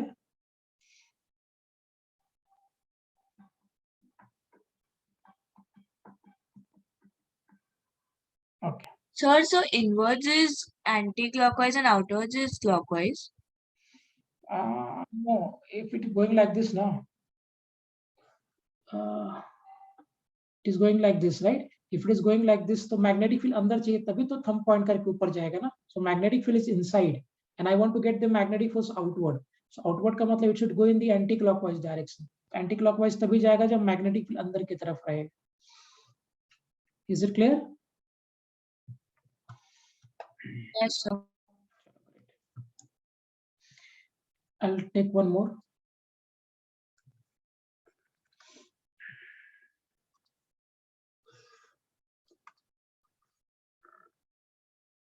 देखते हैं कौन कर पाता है इसको. There is equilateral triangle here.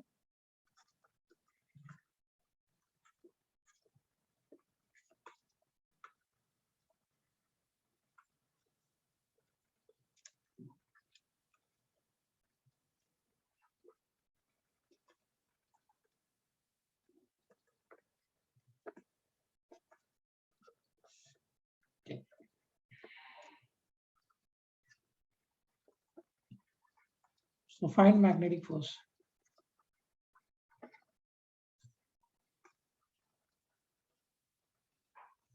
Go for it. You have to get the value of magnetic force here.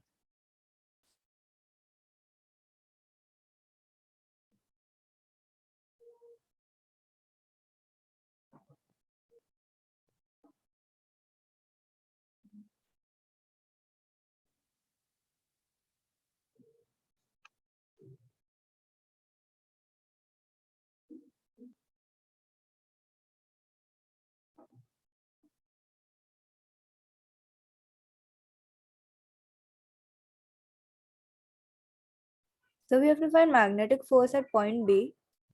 Yeah, between A and B.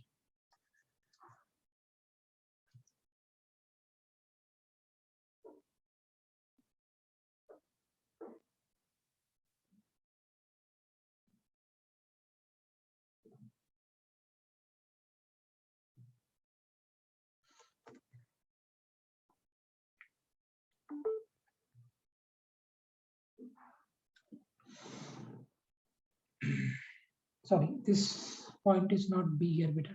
This between C, not B. Current ऐसे जा रहा था ना? A and C.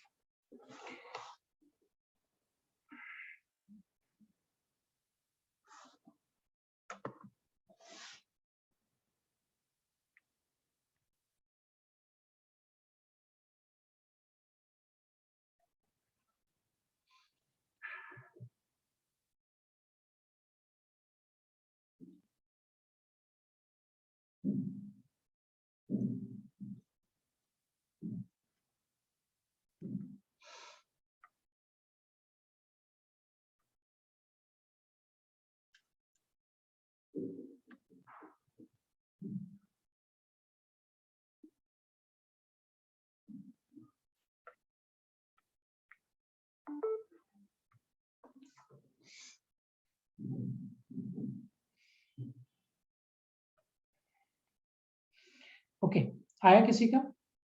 हाँ sir. चलो मैं करता हूँ. Actually, अगर आप देखोगे इसमें, so this is the combination of two figures, right? So Yeah. my one figure will be something like this. This is one figure, and this will be your next figure. So in this case, current was coming like this. So this current was of 2 ampere. And this is my another figure. So current was going here. Here also it is of 2 ampere. बोलिए इसमें length vector कितना हो जाएगा? So will this be the length vector here? होगा ऐसा length vector इस case में? Okay, so I have to just. So length vector will be like this in this case, right? So if it is equilateral triangles, of course this will be 2 meters. So length vector ऐसा होगा. So, इसमें magnetic force ऊपर लगेगा ना F1, correct. Now what will be the value of F1 here? F1 कितना हो जाएगा? B into I into L into sin theta. पहले तो बोलो थीटा कितना है इस केस में? 90 degree. 90 degree, yes. So once we are having theta is equal to 90 degree, so F1 will be equal to 4 into current 2 into length is 2 into what? Sine of 90, and the sine 90 will give us 1 4 2 to 16. So F1 will be equal to 16 Newton. Okay. In the same manner, what will be the magnetic force here? क्योंकि यहाँ पे भी मेरा magnetic field was inside, and here also we are having inside. So what will be magnetic force here on this wire? Again it will be in the same way, na? So इस पे magnetic force इधर की तरफ हो जाएगा F2. So F2 will be again equal to what?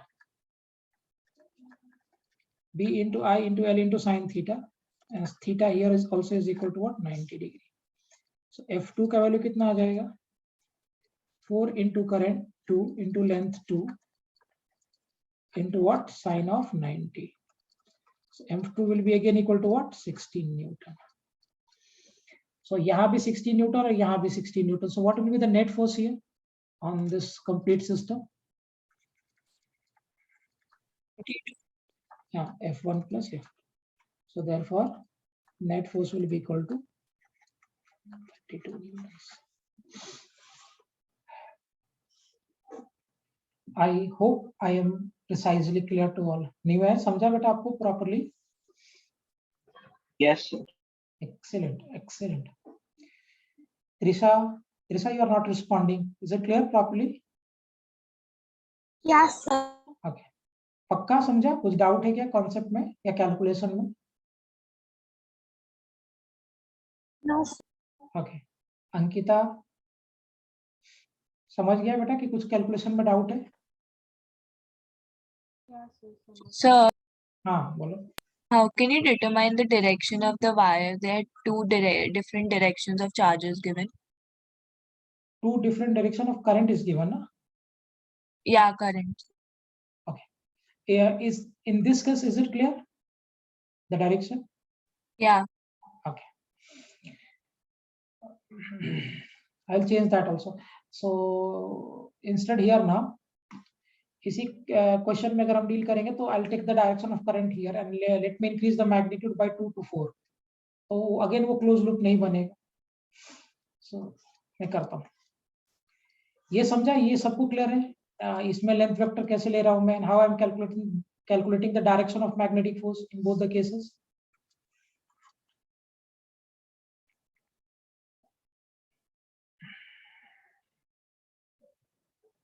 Is it clear? समझा ना? Okay. Before I go forward, और जैसा इसी तरह ने बताया वैसा क्वेश्चन लो, उसके पहले कुछ और बातें करते हैं इसमें थोड़ा सा. चार्ज पार्टिकल पे चलते. पहले ये दोनों को क्लियर करेंगे. Charge force on the charge particle, force on the conductor. Force कितना लगता है चार्ज पार्टिकल पे? Is it F is equal to Q into V vector cross B vector? ये है ना magnetic force on moving charge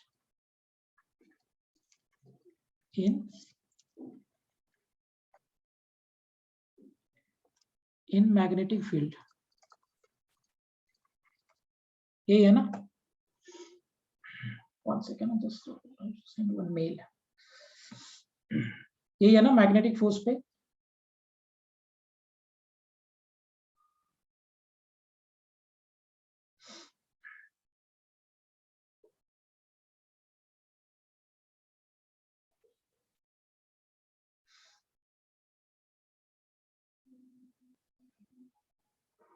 Sir, are you going to tell the derivations of this?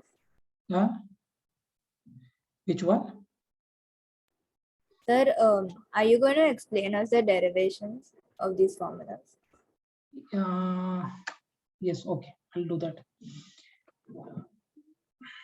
I'll tell you the derivation of this. ये तो बहुत basic formula है, इसका बता दूंगा. Okay, first I'll stick to the formula. What is the magnetic force on a moving charge particle in magnetic field? Is my magnetic force equal to Q into V vector cross B vector? अगर कोई charge particle magnetic field में चल रहा है तो क्या उसके ऊपर ये फोर्स लगता है magnetic Q into V cross B? पहले फॉर्मूला पे स्टिक करते, फिर if you want I will prove the formulas in this lecture only और may be in the next lecture. So आपका जो मैग्नेटिक फोर्स लगता है on the moving charge particle, if it is Q, is it equal to Q into V cross B, है ना? अगर कोई charge particle magnetic field में move कर रहा है तो उस पर यह मैग्नेटिक फोर्स लगता है. याद करो क्रॉस प्रोडक्ट में एक कॉन्सेप्ट मैंने आपको पढ़ाया था कि अगर A vector is equal to B vector cross C vector है, अगर A vector B vector cross C vector है तो यहाँ पे क्या मिलता है हमें? मुझे Perpendicular. हाँ, A vector will be perpendicular to B vector and A vector will be perpendicular to C vector as well. So ये ए वेक्टर बी वेक्टर के भी परपेंडिकुलर हो जाएगा और ए वेक्टर सी वेक्टर के भी परपेंडिकुलर हो जाएगा. याद है हमने डिस्कशन किया था when we are dealing with the cross product initial days of the lecture, right? So अगर आपका A vector is equal to B vector cross C vector, in that case A vector is perpendicular to B and A vector is perpendicular to C, दोनों का perpendicular होता है. In the same manner अगर मैं इसको analyse करूं, magnetic force on the moving charge, that F vector is equal to Q into V vector cross B vector. So what can I say बेटा? That ये जो मेरा फोर्स वेक्टर है, क्या ये मैग्नेटिक फील्ड वेलोसिटी के perpendicular होगा? हाँ या ना? और क्या ये जो मेरा मैग्नेटिक फील्ड फोर्स है, क्या ये मैग्नेटिक फील्ड के भी परपेंडिकुलर होगा? आप यहां से देखो, this is my magnetic force. This magnetic force is a cross product of velocity and magnetic field, both. Now, this magnetic force, if it is cross product of field and velocity, so can I say that this magnetic force will be perpendicular to velocity and magnetic force will be perpendicular to magnetic field as well? क्या ये होगा दोनों के perpendicular?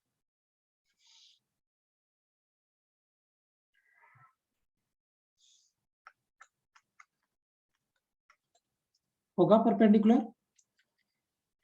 अब मुझे एक बात बताओ कि अगर ये मैग्नेटिक फोर्स वेलोसिटी के परपेंडिकुलर है, so what will be work done by magnetic force on charged particle?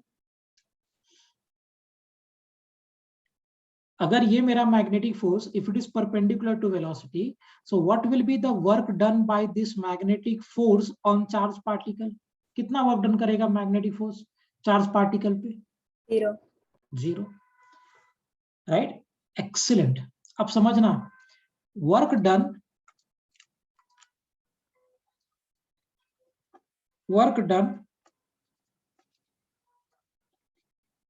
by magnetic force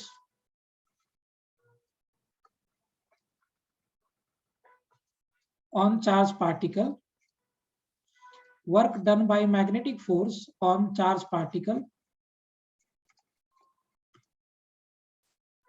will be 0. अब मुझे एक बात बताओ, अगर चार्ज पार्टिकल 0 वर्क डन कर रहा है, अगर चार्ज पार्टिकल 0 वर्क डन कर रहा है, यानी मैग्नेटिक फोर्स अगर 0 वर्क डन कर रहा है, तो क्या ये मैग्नेटिक फोर्स काइनेटिक एनर्जी को चेंज कर सकता है क्या?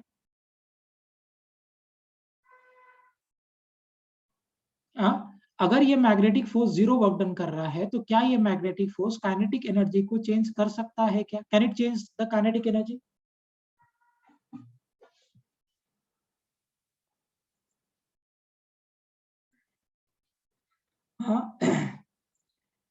अगर ये work done by magnetic force on particle will be 0, अगर work done by magnetic force 0 है तो क्या ये मैग्नेटिक फोर्स चार्ज पार्टिकल को पे वर्क डन कर सकता है क्या?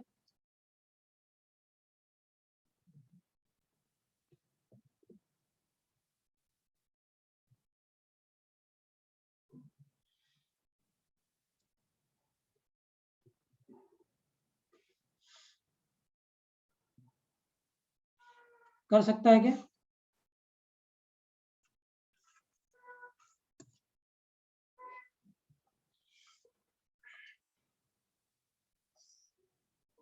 हाँ, Rishi, can it change the can it change kinetic energy? तुम लोग भूल जाता है, this is the problem. Work done क्या होता है? Is it kinetic energy final minus kinetic energy initial? कुछ याद है ये रिजल्ट? हाँ सर. कौन सा थ्योरम है ये?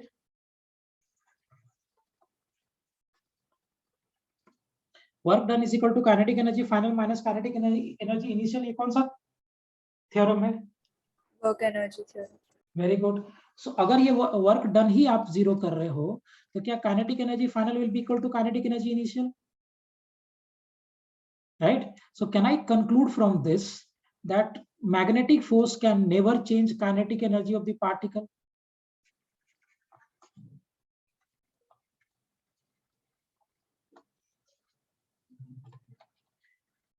Cannot change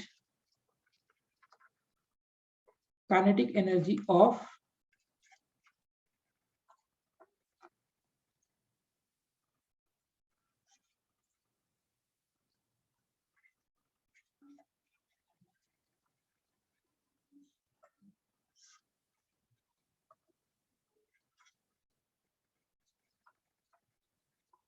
बोल सकते हैं ना कि मैग्नेटिक फोर्स कभी भी kinetic energy of the particle को चेंज नहीं कर सकता है.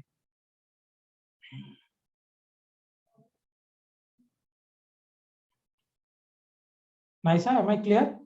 क्योंकि वर्क डन ही आपका जीरो है ना, and work done is equal to what I am having kinetic energy final minus kinetic energy initial. ये मेरा वर्क डन का कॉन्सेप्ट था वर्क एनर्जी थ्योरम में. अगर वर्क डन ही जीरो है तो काइनेटिक फाइनल काइनेटिक इनिशियल दोनों सेम हो जाएगा, तो काइनेटिक एनर्जी में चेंज नहीं होगा ऑफ कोर्स, है ना.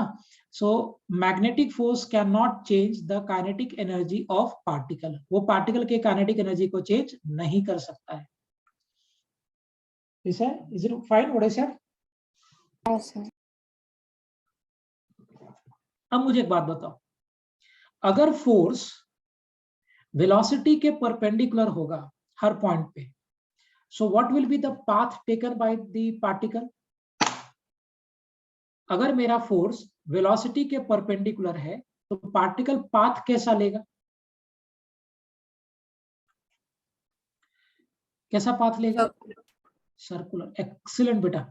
अच्छा, अगर वेलोसिटी और फोर्स के बीच का एंगल या तो 0 है या 180 डिग्री है तो पाथ कैसा होगा?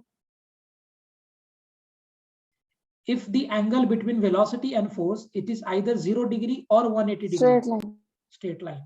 And if the angle is neither 0 nor 180 nor 90 तो path कैसा होगा? Projectile. Projectile. Excellent. So can I say from here, very very good, since magnetic force is always perpendicular to velocity,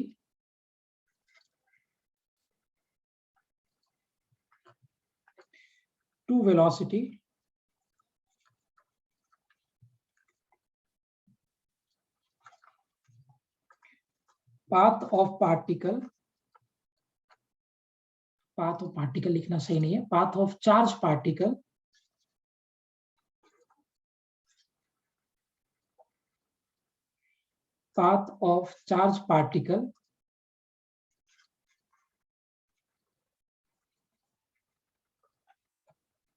will be circular.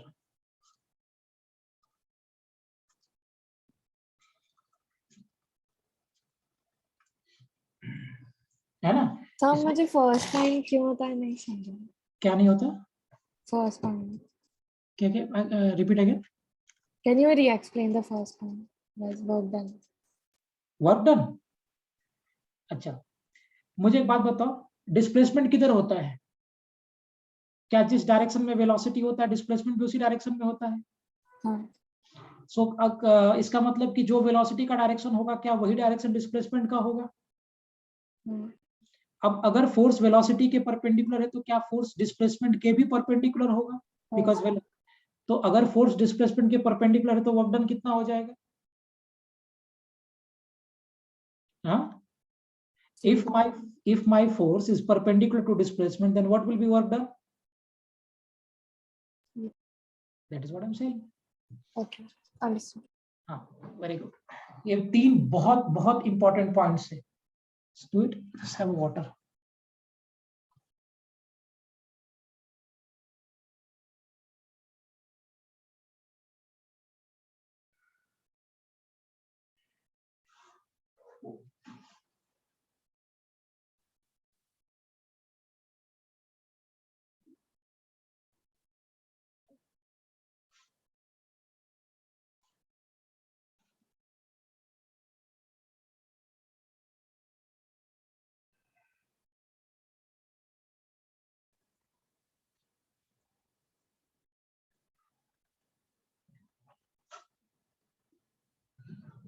Done.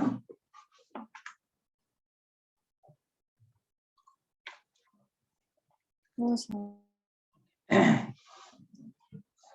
देख लो फिर आगे बात करते हैं.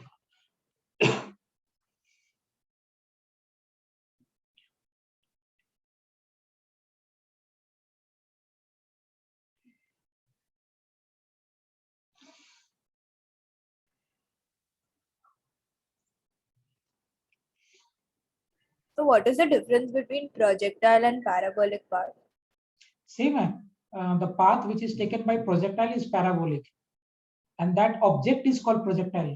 The object which is taking parabolic path is called projectile. Okay.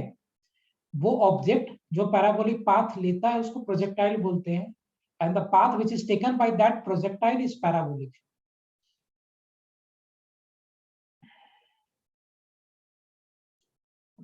Am I clear, Naisha? Yes, sir. Okay. चलो. Shall I move forward?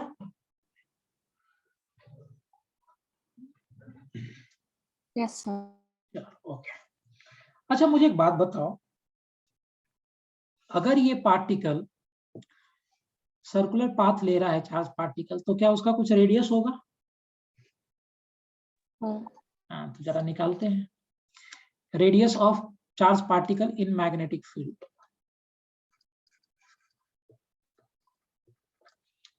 Radius of charge particle in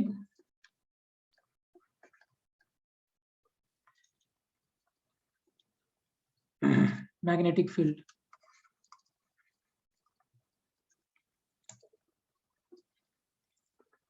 कोई कर पाएगा? देखते कौन कोई सोच पाता है कि नहीं. I'll give you some time to do. आपसे खुद से हो जाएगा तो बहुत कॉन्फिडेंस हाई हो जाएगा. So magnetic field is of B Tesla. कोई एक चार्ज पार्टिकल है having charge q coulomb, mass as m kg, is taking circular path here. So ये चार्ज पार्टिकल पूरा सर्कुलर पाथ में घूम रहा है about the center with velocity v. With velocity v like this. जरा बताइए इसका रेडियस कितना होगा?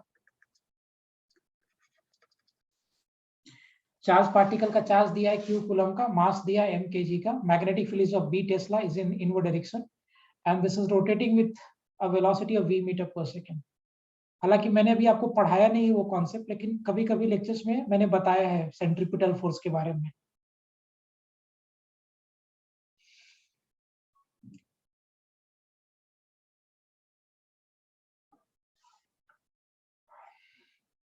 Sir, I think you've done this. We have done this. कर दिया क्या हमने? No, no, sir. We did a question like this, Okay. but we didn't. Okay.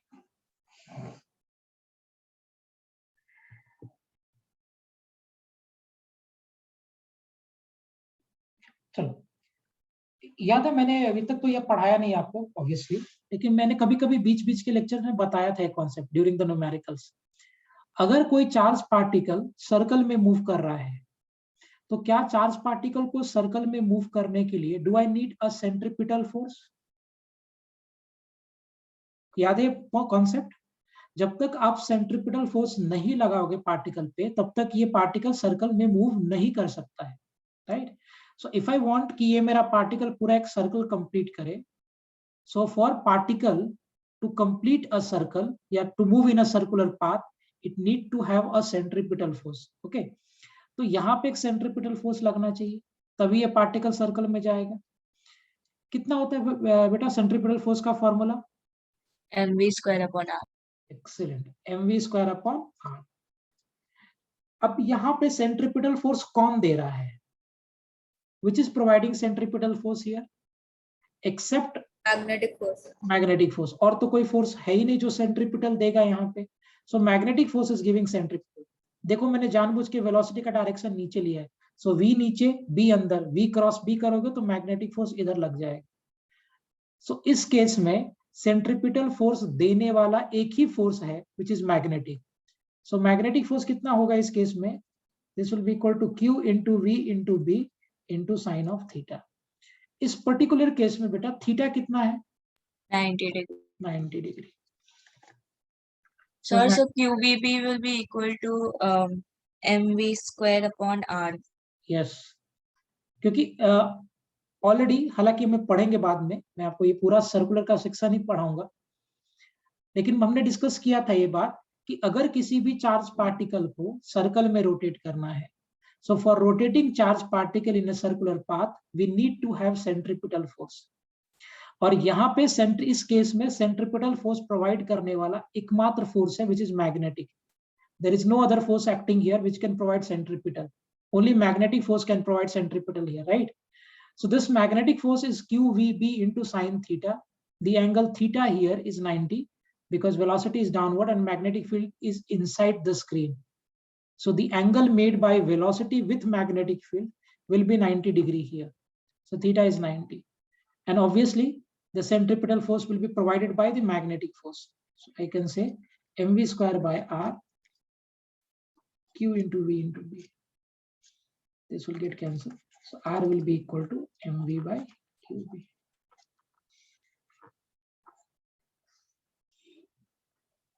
This is the radius of charged particle. So you had given a question in this, you had done this. Yeah. I have taken, I remember. Sir, I have asked you to get the coordinates. I hope so. है ना? So ये आपका radius of charged particle.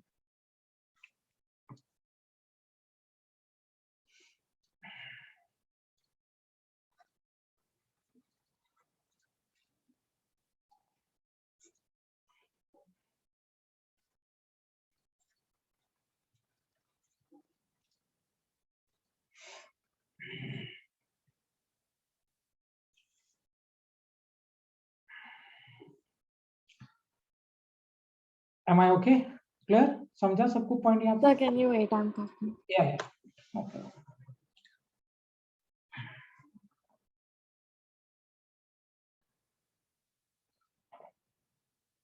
Sir, FC का direction towards the center होता है. हाँ. Centripetal force is will always act toward the center of the circle. जिस circle के अबाउट वो पार्टिकल घूम रहा है, उसके सेंटर के along ही लगेगा centripetal force.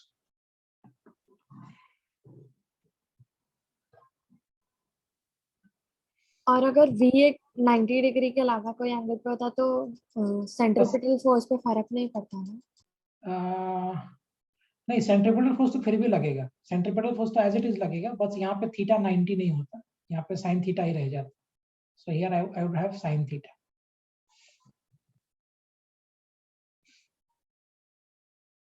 Very good point. तो यहाँ पर मैग्नेटिक फोर्स का डायरेक्शन भी टुवर्ड्स द सेंटर होगा. अब देखो तुम, मैंने जानबूझ के वो अरेंज किया वेलोसिटी नीचे. अब देखो सोच के किधर डायरेक्शन होगा. v नीचे है, b अंदर है, सो v क्रॉस b करोगे तो इधर ही जाएगा ना सेंट्रीपिटल फोर्स. यस और नो? वेलोसिटी नीचे था, दिस वाज माय वेलोसिटी, है ना, and magnetic field was here. So आप v से b करो ना, सो v क्रॉस b करोगे, it is going in the anti clockwise direction. ये खुल के इधर आ जाएगा और इधर हो जाएगा magnetic force along the center. देखिए, am I clear, Aisha? Sir तो अगर आप वेलोसिटी अपवर्ड्स दोगे तो फिर बाहर जाएगा. हाँ, तो फिर ये ऐसे इधर से नहीं घूमेगा, फिर ये ऐसे घूमेगा. So move it like this, not like this. क्योंकि उस केस में इसका सेंटर यहाँ हो जाएगा, इधर नहीं होगा. एक्सीलेंट, सुपर, तुम लोग सोच रहा है, वेरी गुड।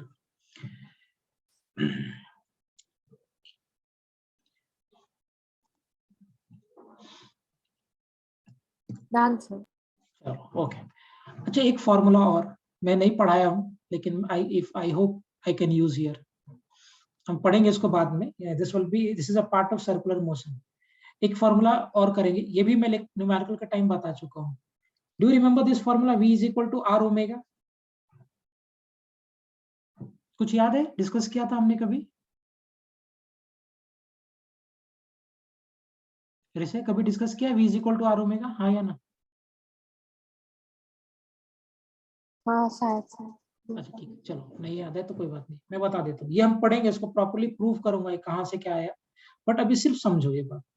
यहाँ पे V मेरा ये लीनियर वेलोसिटी था, omega stands for angular velocity, है ना? Omega stands for angular velocity, क्योंकि ऑब्वियस ही बात है, ये पार्टिकल रोटेट कर रहा है तो इसके एंगल में भी चेंज हो रहा है, और अगर एंगल में चेंज हो रहा है तो obviously I need to have angular velocity. Okay, और ये भी आपका tangential velocity, that is acting along tangent. So ये मेरा टेंजेंशियल वेलोसिटी है। सो टेंजेंशियल वेलोसिटी और एंगुलर वेलोसिटी के बीच का ये रिलेशन होता है, v is equal to r omega. This is the relation between tangential velocity and angular velocity in circular motion. I know कि मैं दो फॉर्मूला नया इंट्रोड्यूस कर रहा हूं, लेकिन please digest this. So V is equal to R omega, where V stands for tangential velocity, omega stands for angular velocity, and obviously R is the radius. है ना? जैसे linear velocity is the rate of change of displacement, in the same way angular velocity is rate of change of the angular displacement. जैसे आप linear displacement का change होने के rate को linear velocity बोलते हो, वैसे ही angular displacement यानी थीटा के change होने के rate को we call it as angular velocity. Okay? अब अगर हम ये फॉर्मूला पे स्टिक करें, v is equal to r, so यहाँ से रिजल्ट मुझे मिला था mv square by r is equal to q into v into v. So एक v से v एलिमिनेट कर दिया, mv by r is equal to q into v, है ना? अब अगर आप देखोगे, so v will be equal to what बेटा? r omega. so अगर हम प्लेस कर दे m into v के जगह पे r omega by r is equal to qb, this r and r will get cancelled, so omega कितना हो जाएगा? qb by m।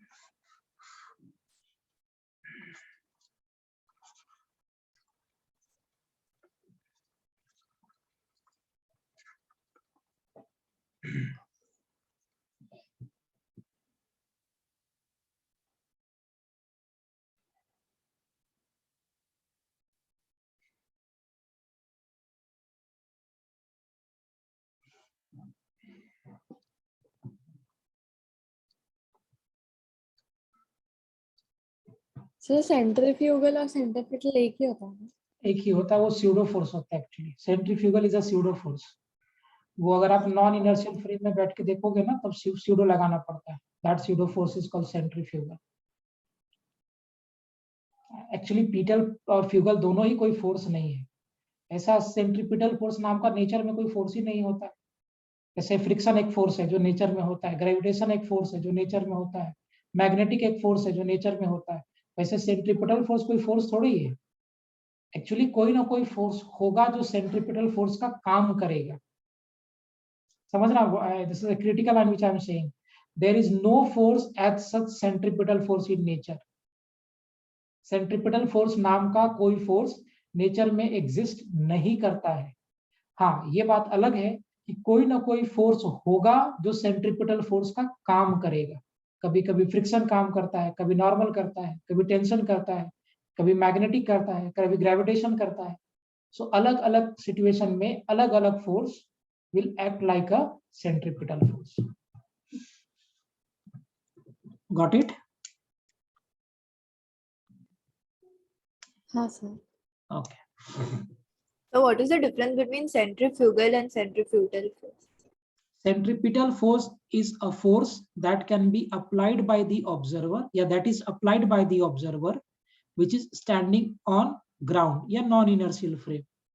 तो सेंट्रिपिटल फोर्स वो फोर्स होगा, वो तब लगेगा जब ऑब्जर्वर नॉन इनर्शियल फ्रेम में है। ओके, सॉरी, इनर्शियल फ्रेम में है। अगर ऑब्जर्वर इनर्शियल फ्रेम में है तब वो सेंट्रिपिटल फोर्स लगाता है। याद है हमने एक स्यूडो फोर्स पढ़ा था न्यूटन्स लॉ में। हाँ, स्यूडो फोर्स कब लगता है? जब नॉन इनर्शियल फ्रेम में।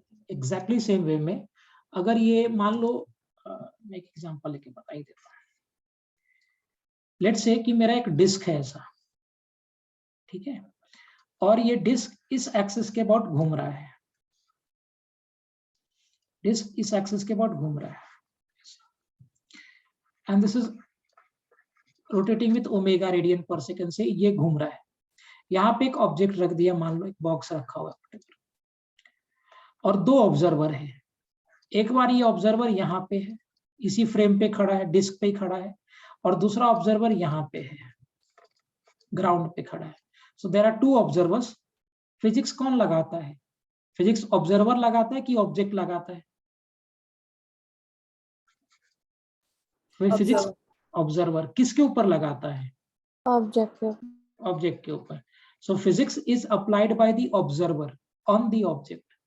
अगर ऑब्जर्वर अपना कंडीशन चेंज करेगा तो इसके लिए रिस्पेक्टिवली ऑब्जेक्ट भी का कंडीशन चेंज होगा, लेकिन एंड रिजल्ट सेम आएगा क्योंकि ऑब्जेक्ट तो वही था। सो ये देखेगा तो कुछ और तरीके से इसको दिखेगा, ये देखेगा तो कुछ और तरीके से इसको दिखेगा। सो अगर देखने का तरीका चेंज हो गया तो ऑफकोर्स फिजिक्स का इक्वेशन भी चेंज होगा, लेकिन कोई भी इक्वेशन आप लगा दो, एंड रिजल्ट तो आपको वही मिलने वाला है। Am I clear? So अगर प्रिसाइजली आप सोचोगे, physics is applied by observer on the object. If observer will change its condition, accordingly the physics equation for the object will change, but end result of that equation will remain same. क्योंकि object वही है तो and result कैसे क्या change करेगा? Agreed? अब क्या होगा कि अगर ये ऑब्जर्वर देख रहा है इसको, तो ये ऑब्जर्वर तो non inertial frame, sorry inertial frame में है। अर्थ को हम इनर्शियल फ्रेम ट्रीट करते हैं। अगर ये ऑब्जर्वर ग्राउंड पे था तो ये ऑब्जर्वर इनर्शियल फ्रेम में है, और अगर ये ऑब्जर्वर इस ऑब्जेक्ट पे न्यूटन्स का सेकेंड लॉ लगाना चाहता है तो डायरेक्टली लगा सकते हैं, इसको स्यूडो लगाने वगैरह की कोई जरूरत नहीं है। तो इसके लिए ये सेंट्रीपिटल लगाएगा for this observer. So observer which is in inertial frame will apply centripetal force, क्योंकि नॉन इनर्शियल में इसको फ्यूगल करने की जरूरत नहीं है। लेकिन ये जो ऑब्जर्वर है ये उसी डिस्क पे बैठा है। अब अगर डिस्क घूम रहा है तो ये ऑब्जर्वर भी घूम रहा होगा, और अगर डिस्क घूम रहा है तो हर पॉइंट पे डिस्क अपना वेलोसिटी चेंज करता जा रहा है, तभी तो घूम पा रहा है ना। क्योंकि अगर वो रोटेट करेगा तो इधर वेलोसिटी ऐसा ऐसा ऐसा ऐसा, हर पॉइंट पे वेलोसिटी अपना डायरेक्शन चेंज कर रहा है, और वेलोसिटी अपना डायरेक्शन तभी चेंज कर सकता है जब एक्सेलरेशन लगेगा, बगैर एक्सेलरेशन को तो चेंज करेगा नहीं, राइट। इसका मतलब कि ये जो ऑब्जर्वर अगर ये डिस्क पे ही बैठा है तो ये ऑब्जर्वर कौन से फ्रेम में है, इनर्शियल में कि नॉन इनर्शियल में? कौन से फ्रेम में ऑब्जर्वर? आप खुद सोचो, ये डिस्क पे है और डिस्क रोटेट हो रहा है। अगर डिस्क रोटेट हो रहा है तो डिस्क हर पॉइंट पे अपने वेलोसिटी का डायरेक्शन चेंज कर रहा होगा, इसका मतलब ये फ्रेम एक्सेलरेटेड है। तो ये कौन से फ्रेम पे ऑब्जर्वर, इनर्शियल तो पे? ओमेगा कांस्टेंट नहीं हो रहा। ओमेगा कांस्टेंट है, बट क्या लीनियर वेलोसिटी चेंज होता जा रहा है? अब खुद सोचो, अगर कोई पार्टिकल सर्कल में घूम रहा होगा तो यहाँ पे इसके वेलोसिटी का डायरेक्शन ये है लीनियर का, ऐसा ही होगा ना। जब ये यहाँ पे जाएगा तो उसके वेलोसिटी का डायरेक्शन ये हो जाएगा, जब ये यहाँ पे आएगा तो ये डायरेक्शन हो जाएगा। तो v चेंज होएगा तो ओमेगा भी चेंज होएगा। कोई जरूरी, v का मैग्नीट्यूड चेंज होगा। Omega is v is equal to R omega, ये आपका वेलोसिटी का मैग्नीट्यूड, डायरेक्शन से उसको कोई लेना देना नहीं ओमेगा। डायरेक्शन, हाँ, अगर डायरेक्शन चेंज होगा तो एक्चुअली बाद में चल के आपको बताऊंगा, ओमेगा एक एक्सियल वेक्टर होता है which is along the axis. यहाँ पे अगर आप देखोगे v is equal to R omega में, तो ये वेलोसिटी का सिर्फ मैग्नीट्यूड है, डायरेक्शन वगैरह नहीं है ये। Am I clear? Okay. In the same way, आप मुझे बताओ क्या हर पॉइंट पे वेलोसिटी अपना डायरेक्शन चेंज कर रहा है? हर पॉइंट पे क्या वेलोसिटी अपना डायरेक्शन चेंज कर रहा है? हाँ। अब अगर वेलोसिटी अपना डायरेक्शन चेंज कर रहा है, imply there will be acceleration, तभी तो डायरेक्शन चेंज हो रहा है। बगैर एक्सेलरेशन के कैसे डायरेक्शन चेंज हो जाता? और उसी पे ये ऑब्जर्वर बैठा है, तो ये ऑब्जर्वर कौन से फ्रेम में चला गया? इनर्शियल फ्रेम में ऑब्जर्वर है कि नॉन इनर्शियल फ्रेम में है?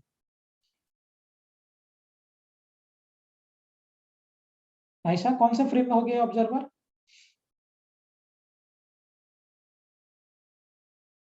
बोलो, ये ऑब्जर्वर कौन से फ्रेम में नॉन हो? Inertial. Non inertial. Very good. So ये ऑब्जर्वर नॉन इनर्शियल फ्रेम में है ना। अब सिंस ये ऑब्जर्वर नॉन इनर्शियल फ्रेम में है, तो ये ऑब्जर्वर इस ऑब्जेक्ट पे फ्यूगल लगा देगा।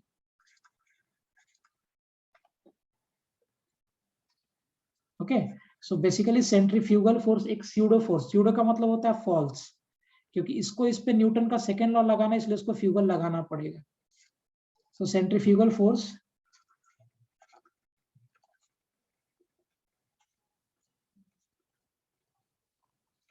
is a pseudo force. That's it.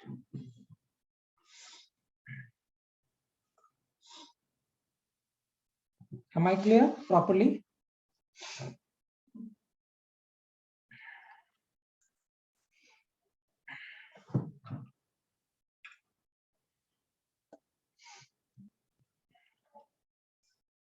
Am I clear everyone? सबको समझा पॉइंट ये?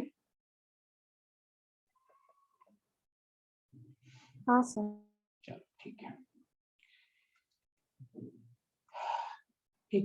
So we have done with this. Okay, इसके आगे अगले लेक्चर में बात करेंगे। नेक्स्ट लेक्चर में will talk about magnetic field. So charge particle का हमने देख लिया, हालांकि इसमें और भी होता है, helical path and all this. इसमें कल अगले लेक्चर में हम लोग डिस्कस करेंगे एक रोटेशन करने में इसको कितना वक्त लगेगा, सो time taken for one rotation, इसका फ्रीक्वेंसी क्या होगा घूमने का, उसके बारे में। और उसके बाद हम लोग डिस्कस करेंगे बायट-सेवर्ट्स लॉ, मतलब formulas to get magnetic field. और उसके पहले नाइसा ने जो मुझे पूछा डेरिवेशन फॉर दिस, तो मुझे रिमाइंड करना नाइसा अगले लेक्चर में। ये तो बेसिक पॉइंट है, बेसिक फार्मूला है, इसको मैं लॉजिक से समझाऊंगा और इसको डिराइव कर दूंगा।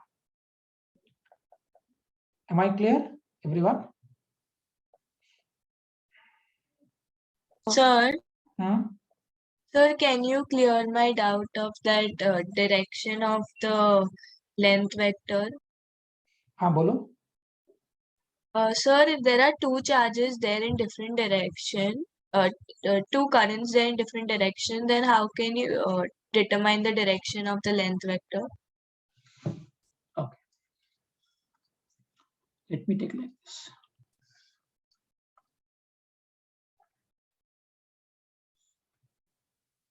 You are saying this now, here the current was going like this, okay, और यहाँ पे current you are saying like this, क्या कैसा करंट बोल रहे हो? ऐसे ही जा रहा है ना? One is both are in opposite direction to each other. You want these two currents in the opposite direction, or can I take this as opposite direction? Yeah, sir, same thing. Okay, now see, यहाँ पे current जा रहा है आई ampere का, आई ampere का, मान लो कहीं से भी इसमें करंट 2 आई एम्पियर का हो गया, magnetic field is inward, D tesla का। सर इसमें सब एक ही डायरेक्शन में, एक ही डायरेक्शन में है, लेकिन क्या है, क्लोज लूप बना रहा है? Is it making a closed loop here? Answer is no, of course not. Why it is not making closed loop? Because यहाँ पे करंट आई एम्पियर का था और यहाँ पे करंट 2 आई एम्पियर का था। ओके, सो अगर आप इस फिगर को आगे एनालाइज करोगे तो this will be something like this, right? ये कुछ ऐसे हो जाएगा। ये आपका जब आई एम्पियर का करंट जा रहा था, इस केस में आपका जो लेंथ वेक्टर होगा वो ऐसा, क्योंकि current is going ultimately like this, इधर की तरफ करंट जा रहा है ऐसे घूम के बस, तो यहाँ पे लेंथ वेक्टर आपका ये हो जाएगा, this will be my length vector, क्योंकि current is going in this way ना, देखो ऐसे चल के ऐसे करंट आ रहा है, लेकिन जा तो रहा है ऐसे ही, तो लेंथ वेक्टर इधर हो जाएगा। और ये वाले वायर में देखोगे, सो इस वाले वायर में current is going in this direction, तो इस केस में लेंथ वेक्टर इधर हो जाएगा, तो यहाँ पे लेंथ वेक्टर इधर, for this much part length vector is this way, and for this part length vector will be this way. Ishita, got it? Sir, so what will be the direction? Okay, direction of force you are saying ना। अब देखो यहाँ पे magnetic field इधर है, b tesla का, and here also we are having magnetic field here. अब length vector इधर, मैग्नेटिक फील्ड अंदर, so L cross B length vector का वही डायरेक्शन होता है जो डायरेक्शन में करंट जाता है. सो लेंथ वेक्टर इधर था, मैग्नेटिक फील्ड अंदर, सो लेंथ से मैग्नेटिक फील्ड की तरफ जाओ. So you are going in anti clockwise direction, ऐसे घुमा रहे हो ना आप स्क्रू को. सो अगर हम एंटी क्लॉकवाइज में जाएंगे, implies इस केस में magnetic force will be upward.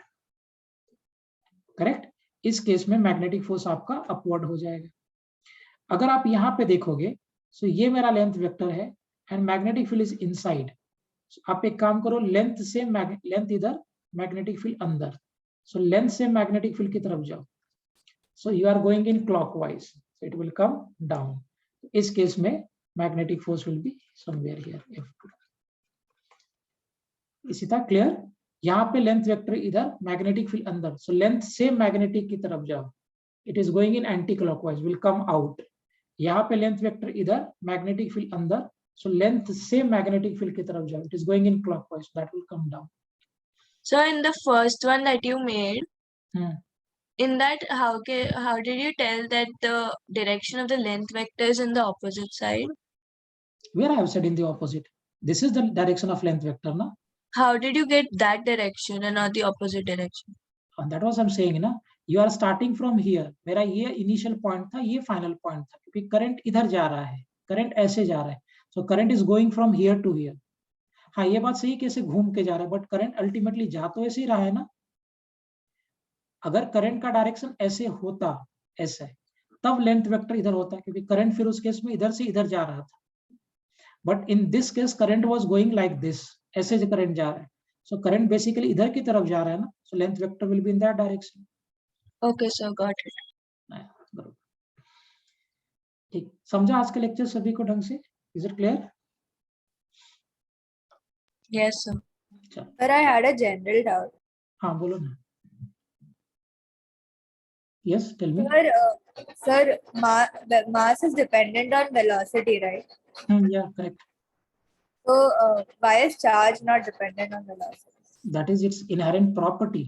And mass is dependent on energy because mass and energy is conserved. Sorry, mass is dependent on velocity because mass and energy is conserved. This is the difference between Newton and Einstein physics. Newton said mass is conserved and energy is conserved alone. But Einstein ने क्या बोला कि energy अकेला conserve नहीं होता, energy plus mass का system conserve होता है. So when we move now, that mass gets converted into energy, or energy can be converted into mass. But charge में ऐसा नहीं है. Charge is quantized. Number one. Number two, charge अगर आप पूरे यूनिवर्स में देखोगे, and if it is an isolated system, in that case charge remains conserved, है ना? So if I am changing the velocity, charge will not change. But if I am changing the velocity, mass will change, and that change of mass will be converted into energy. Is it clear? So we follow Newtonian physics or Einstein? No. Actually, Newton was way back, and Newton का physics was based on the particle. Newton is a scientist of particles, right? Newton ने, हालांकि उसका काम wave में भी है, but majorly वो हर चीज को, उसने लाइट को भी पार्टिकल बोला था कि light is made up of the corpuscles. Newton's का corpuscular model of light. So light को भी उसने पार्टिकल ही बोला था, राइट? सो न्यूटन के लॉ में फ्लॉज है, इसमें गलती है. पार्टिकल नहीं है light, it's a wave and particle both. Actually हमें आज तक पता नहीं कि लाइट क्या है. ओके, सो न्यूटन का जो कॉन्सेप्ट था कि energy remains conserved. Newton's law पढ़े हो ना, energy can either be created, can not be destroyed, it can be change from one form to another form. बाद में आइंस्टीन ने उसी को थोड़ा सा चेंज किया ना, कि energy can be converted into mass और mass can be converted into energy. हालांकि प्रॉपर्ली रिवर्सिबल ये भी तक नहीं हो पाया है, बट मास तो डेफिनेटली एनर्जी में कन्वर्ट होता है by this relation, E is equal to delta mc square, theory of relativity से, है ना? So actually mass is nothing but mass is a dense packet of energy. जब आप energy को बहुत डेंसली पैक कर दोगे तो मास बन जाता है. सो न्यूटन का जो एनर्जी कंजर्वेशन था ना, उसको थोड़ा आगे जाके और एक्सप्लेन किया गया कि एनर्जी अकेला कंजर्व नहीं होता है, एनर्जी एंड मास का सिस्टम कंजर्व होता है. Is it clear? Yes. चलो ठीक है. we'll wind up for today. We'll discuss in next lecture.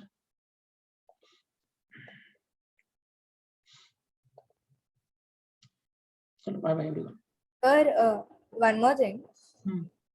Sir, there was a statement in some book that said that a particle moving with constant acceleration may traverse a parabolic path. So I didn't understand what does it mean. It's very simple. Take a projectile motion. In that projectile motion, is particle moving with a constant acceleration, gravity? If the particle is going in projectile motion, तो क्या यहाँ पे भी acceleration g नीचे लग रहा है, यहाँ भी g नीचे लग रहा है, यहाँ भी g नीचे लग रहा है, यहाँ भी g नीचे लग रहा है, and everywhere the direction of acceleration is same and the magnitude is also same, and is particle taking a parabolic path? Yes or no? Yeah. यहाँ पे भी everywhere, that is what is saying. Is it clear? Sir तो अगर acceleration constant नहीं होगा, अगर हम उसको एक्सेलरेशन दे वेरिएबल, तो वो पैराबोलिक नहीं हो सकता? हो सकता है, फिर भी हो सकता है, एयर रेजिस्टेंस लेने के बाद भी पैराबोलिक हो सकता है ना? सो ऐसा कोई रूल नहीं है कि if acceleration is variable then it in that case it cannot be parabolic. It can be, of course. Is it okay? Yeah, sir. Got it. Fine. Bye, sir. Thank you. Fine.